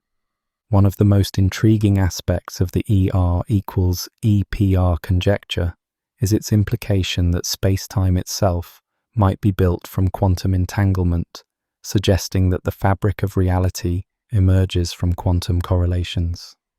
In this view, what we perceive as the continuous geometry of space-time might actually be an approximation to a more fundamental quantum structure, where entanglement creates the connections that define spatial relationships. This radical idea reverses the traditional understanding of the relationship between quantum mechanics and gravity, suggesting that quantum entanglement is more fundamental than space-time geometry, rather than the other way around. The exploration of this possibility has led to new approaches to quantum gravity, including the idea that space-time might be an emergent phenomenon arising from more basic quantum processes. The experimental verification of the ER equals EPR conjecture presents enormous challenges, as the wormholes involved are predicted to be microscopic quantum structures that cannot be directly observed with current technology. However, physicists have proposed indirect tests that might provide evidence for or against the conjecture, including studies of quantum chaos, thermalization in quantum systems, and the behavior of entangled particles in curved space-time. These experiments aim to find signatures that would distinguish between the conventional understanding of quantum entanglement and the wormhole-mediated correlation proposed by ER equals EPR. While no definitive experimental evidence exists yet, the ongoing development of quantum technologies and gravitational wave detectors may eventually provide ways to test this profound connection between quantum mechanics and gravity. The implications of the ER equals EPR conjecture extend beyond theoretical physics to fundamental questions about the nature of reality, including the relationship between information, geometry, and the fabric of space-time. If entanglement and wormholes are truly two aspects of the same phenomenon, this would suggest that information is more fundamental than space-time itself, with geometry emerging from quantum correlations. This idea resonates with other approaches to quantum gravity, including the holographic principle, which proposes that the description of a volume of space can be encoded on its boundary. The exploration of these connections has led to new insights into the black hole information paradox, the nature of quantum chaos, and the emergence of classical space-time from quantum mechanics, demonstrating how a single conjecture can influence multiple areas of theoretical physics. The ER equals EPR correspondence also offers a new perspective on the firewall paradox, which arises from the apparent conflict between quantum mechanics and general relativity in the vicinity of black hole event horizons. In this paradox, the assumption that information is preserved in quantum mechanics seems to conflict with the equivalence principle of general relativity, leading to the prediction of a firewall of high-energy particles at the event horizon.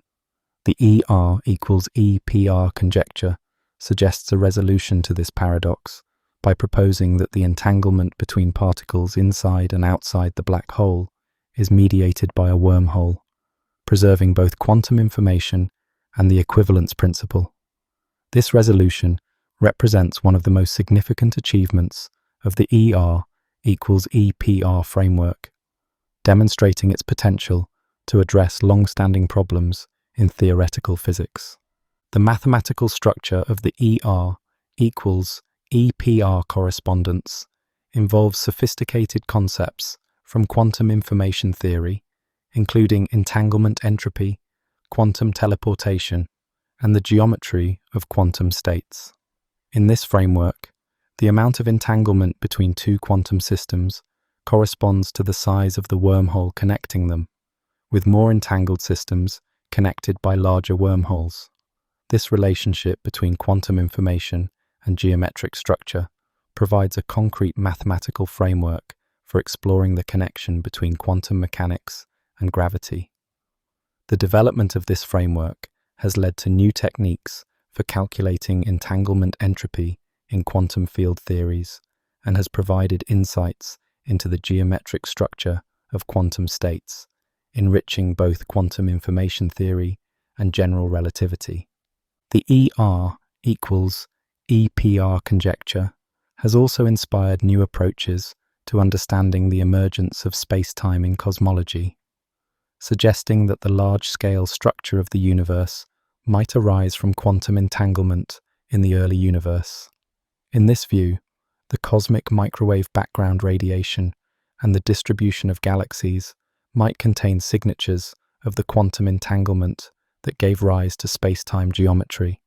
This connection between quantum mechanics and cosmology represents one of the most ambitious applications of the ER equals EPR framework, potentially offering insights into the origin and evolution of the universe itself. The exploration of these cosmological implications is still in its early stages, but it represents a promising direction for unifying quantum mechanics, gravity, and cosmology into a single theoretical framework. As we contemplate the profound implications of the ER equals EPR conjecture, we are reminded of how theoretical physics continually reveals deeper connections between seemingly unrelated phenomena. The idea that quantum entanglement and wormholes might be two aspects of the same fundamental reality challenges our conventional understanding of space, time, and quantum mechanics. This conjecture represents not merely a technical result in theoretical physics, but a profound insight into the nature of reality itself, suggesting that the universe is fundamentally more interconnected and unified than our everyday experience would indicate. The exploration of this connection continues to inspire new research directions, mathematical techniques, and philosophical insights, demonstrating how the quest to understand wormholes and quantum entanglement leads us to the deepest mysteries of existence. In the mysterious realm where quantum mechanics meets gravity, the concept of quantum foam emerges as a fundamental description of space-time at the smallest imaginable scales. First proposed by physicist John Wheeler in the 1950s, quantum foam describes the idea that at distances approaching the Planck length, about 1.6 times 10 to the negative 35 meters, the smooth, continuous fabric of space-time that we experience in everyday life breaks down into a turbulent, frothy sea of quantum fluctuations. In this quantum foam, space-time is not a gentle, undulating fabric, but rather a churning, bubbling cauldron where virtual particles and microscopic structures, including virtual wormholes, constantly form and vanish in timescales too brief to observe directly. This radical vision of space-time challenges our classical intuitions, suggesting that what appears smooth and continuous at human scales is actually wildly dynamic and complex at the quantum level. The mathematical description of quantum foam arises from the uncertainty principle applied to the gravitational field, leading to inevitable fluctuations in the geometry of space-time itself. According to quantum field theory, the vacuum is not empty, but teems with virtual particles that spontaneously pop into and out of existence, borrowing energy from the vacuum and returning it within timescales allowed by the uncertainty principle. When this quantum behavior is extended to gravity through the framework of quantum field theory in curved spacetime, the fluctuations affect not just particles, but the very geometry of spacetime, creating a foam-like structure where wormholes and other topological features might briefly appear. These quantum fluctuations in spacetime geometry represent a profound departure from classical general relativity, where spacetime is smooth and deterministic, suggesting instead a probabilistic, dynamic foundation for reality. Virtual wormholes represent one of the most fascinating structures that might exist within the quantum foam, microscopic tunnels through spacetime that form and disappear in timescales on the order of the Planck time, about 10 to the minus 43 seconds.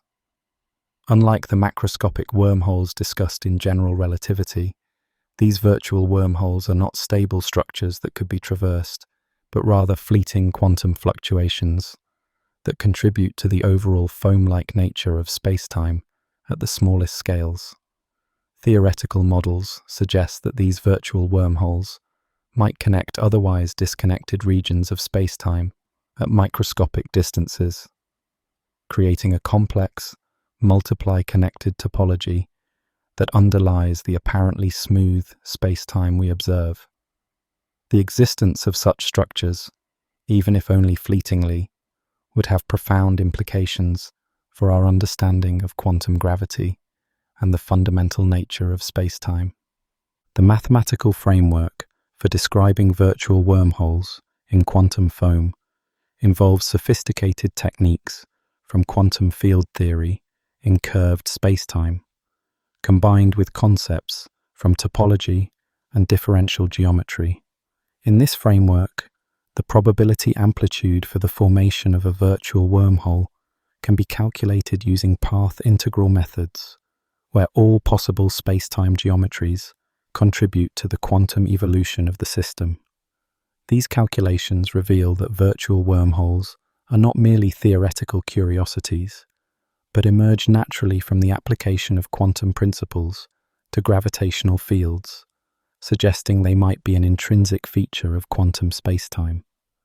The mathematical description of these structures requires the development of new techniques capable of handling the non-perturbative aspects of quantum gravity, as traditional perturbation methods often fail in the regime of strong quantum gravitational effects.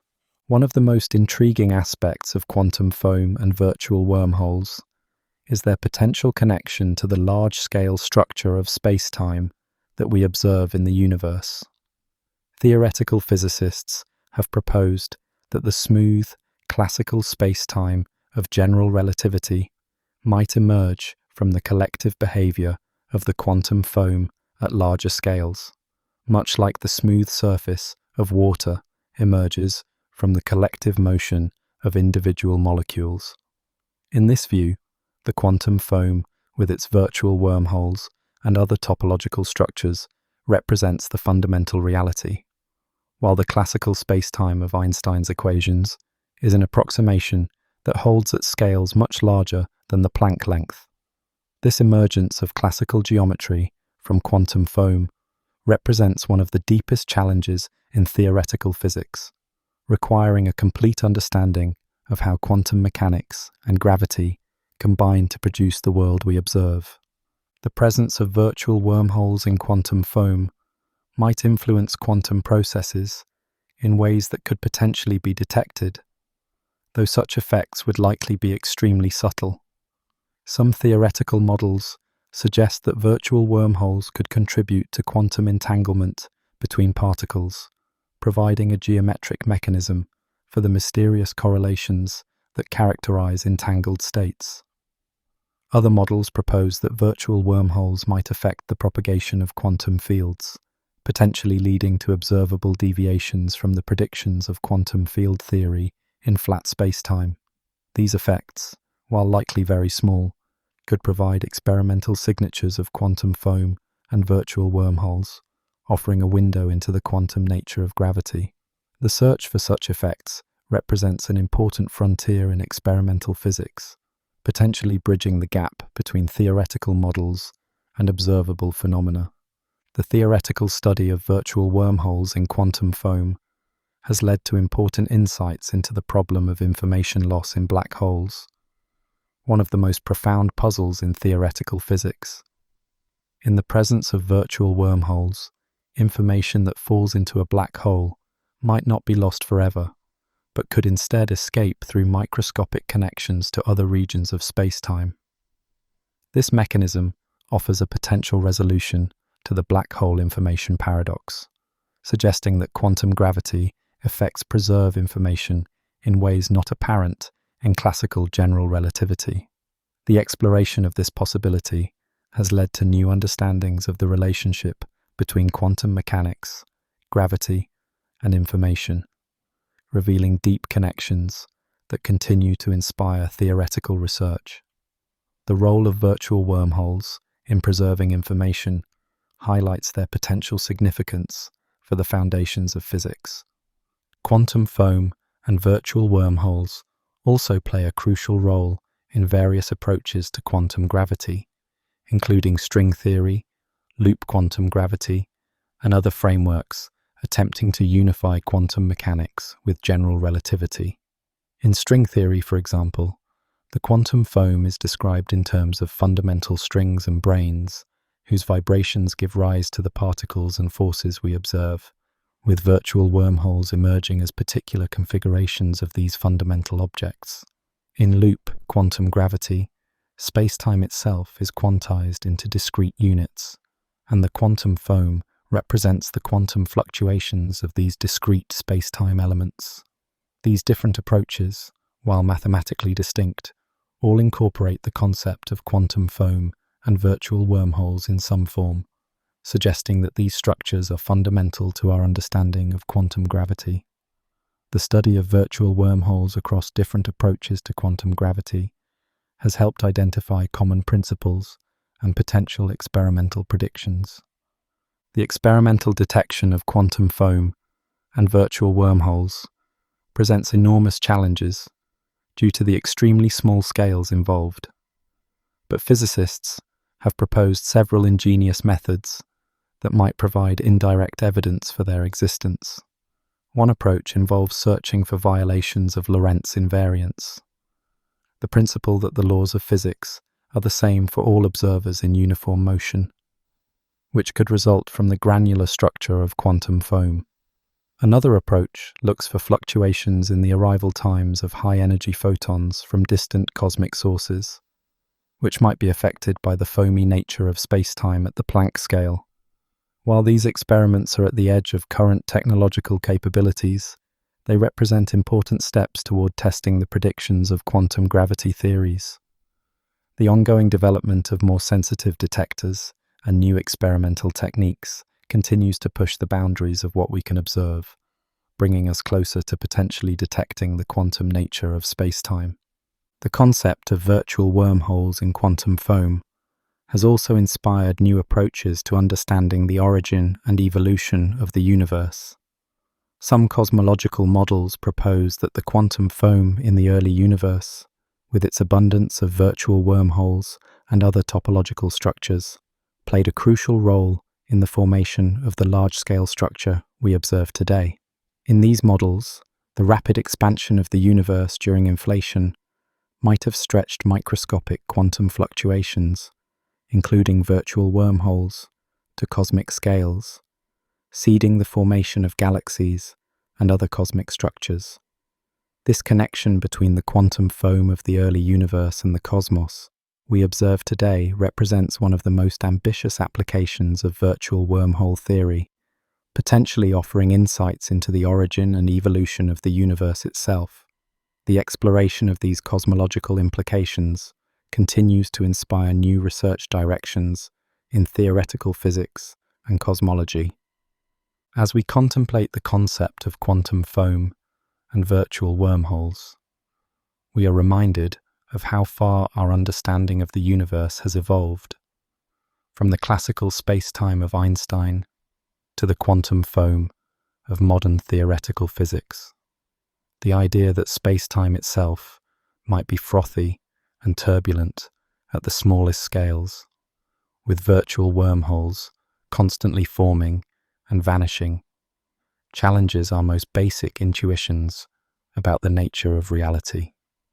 Yet this radical vision emerges naturally from the application of quantum principles to gravitational fields, suggesting that it might be a fundamental aspect of reality rather than mere theoretical speculation.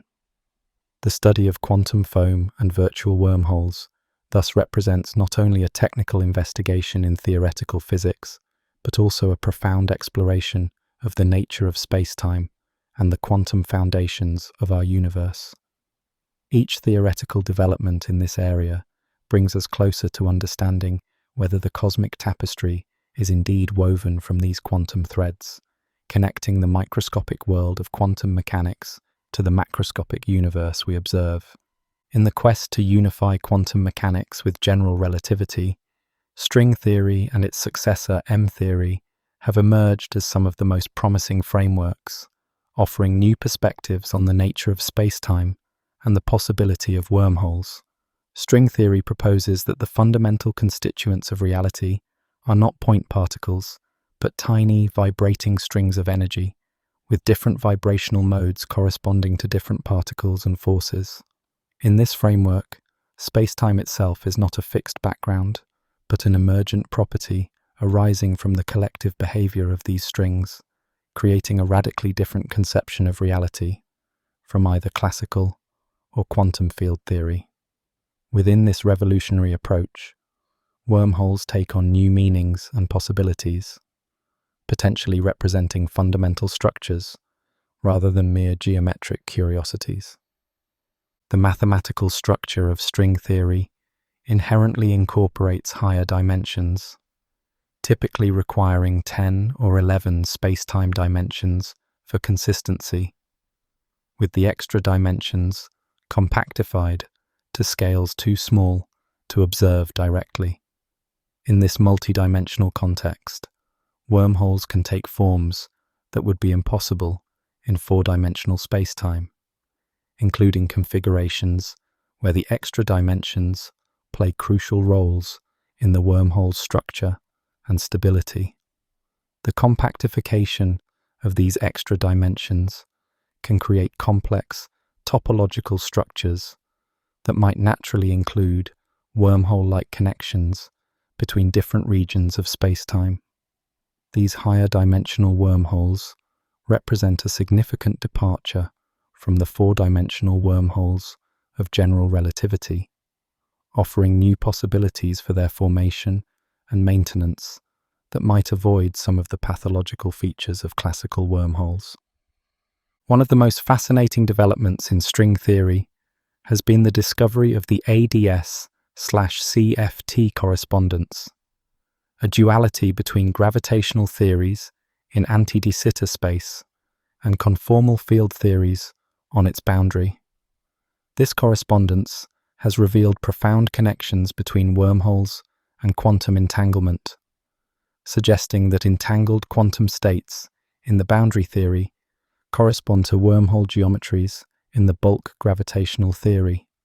In this framework, the ER equals EPR conjecture we discussed earlier finds a natural home, with wormholes and entanglement emerging as dual descriptions of the same underlying phenomenon. This duality provides a powerful mathematical tool for studying wormholes in string theory, allowing calculations in the more tractable quantum field theory to yield insights into the properties of wormholes in the gravitational theory. String theory also offers novel mechanisms for wormhole formation through the dynamics of strings and branes. The higher dimensional objects that include strings as a special case. In certain configurations, branes can fold or connect in ways that create bridges between different regions of spacetime, effectively forming wormhole-like structures. These brane constructions can provide natural sources of the exotic matter required for traversable wormholes, as the energy density of branes can be negative in certain configurations.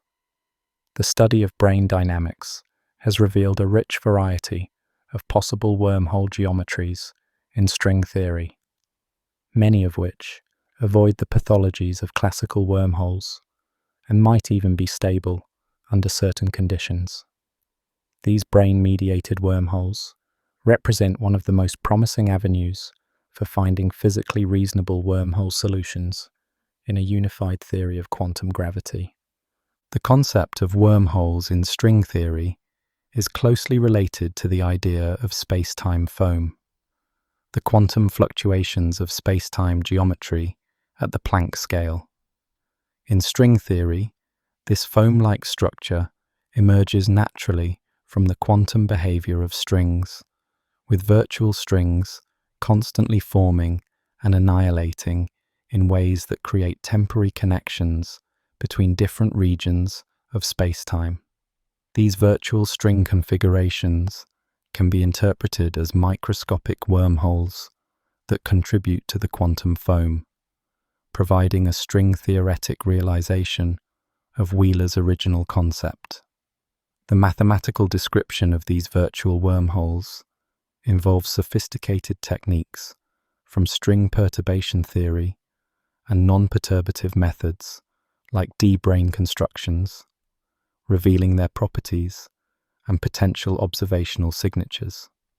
This string-theoretic approach to quantum foam and virtual wormholes offers a more concrete mathematical framework than earlier heuristic models, potentially leading to testable predictions.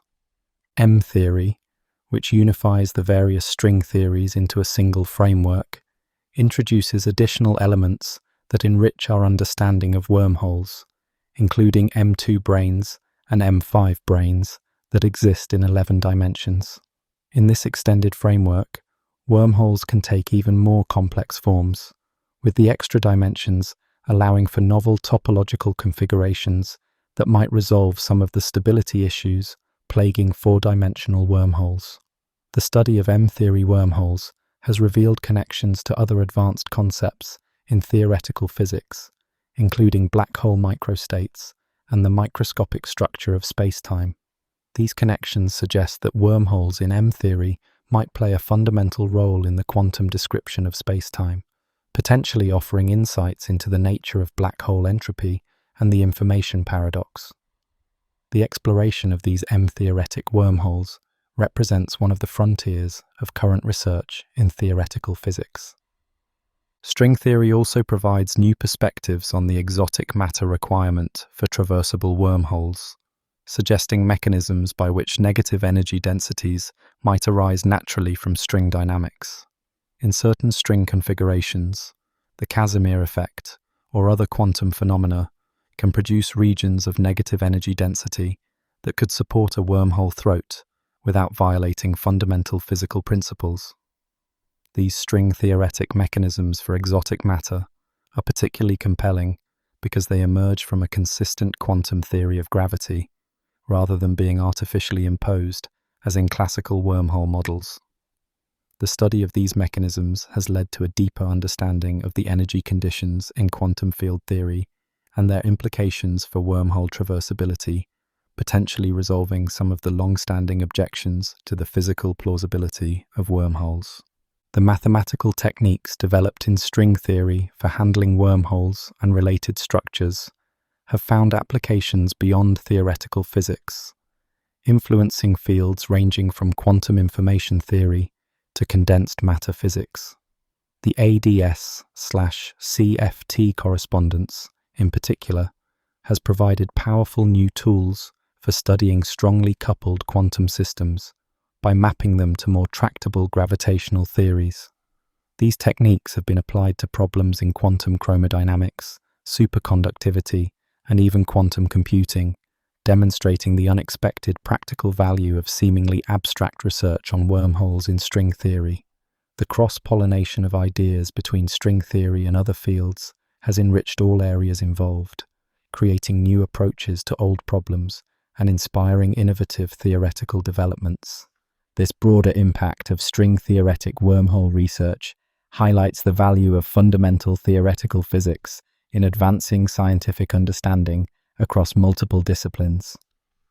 String theory also offers novel approaches to the problem of wormhole stability, suggesting mechanisms by which quantum effects might stabilize wormhole geometries that would be unstable in classical general relativity. In string theory, the quantum corrections to the spacetime metric can include contributions that counteract the classical tendency of wormholes to collapse, potentially creating stable configurations that could persist for cosmologically significant times. These quantum stabilization mechanisms often involve the interplay between different string vibrational modes or the dynamics of d-branes, creating a complex balance of forces that maintains the wormhole structure. The study of these stabilization mechanisms has led to new insights into the quantum behavior of spacetime and the conditions under which exotic geometries might persist in nature. The relationship between wormholes and black holes in string theory has proven particularly fruitful, revealing deep connections between these seemingly different structures. In string theory, black holes and wormholes can be described using similar mathematical techniques, with both emerging as solutions to the equations of motion for strings and branes. This correspondence has led to the discovery of microstate geometries for black holes, where the microscopic structure of a black hole is described in terms of a configuration of branes and fluxes that includes wormhole-like connections. These microstate geometries provide a string-theoretic explanation for black hole entropy, resolving one of the long-standing puzzles in theoretical physics. The connection between black holes and wormholes in string theory thus represents one of the most significant achievements of the field, demonstrating its power to resolve fundamental problems in physics. As we consider wormholes in the context of string theory and M-theory, we are reminded of how far our understanding of theoretical physics has evolved. From the classical wormholes of general relativity to the sophisticated quantum structures of modern string theory. The string-theoretic approach to wormholes offers not only mathematical consistency, but also the potential for experimental verification through its predictions for particle physics and cosmology. While string theory remains a work in progress, with many open questions, its treatment of wormholes provides a compelling vision of how quantum mechanics and general relativity might be unified into a single theoretical framework. The exploration of wormholes in string theory thus represents not only a technical investigation in theoretical physics, but also a profound inquiry into the fundamental nature of spacetime and the quantum structure of reality. Each development in this area brings us closer to understanding whether the cosmic gateways of wormhole theory could ever exist in our universe, pushing the boundaries of what is physically possible while remaining grounded in the mathematical rigor of string theory.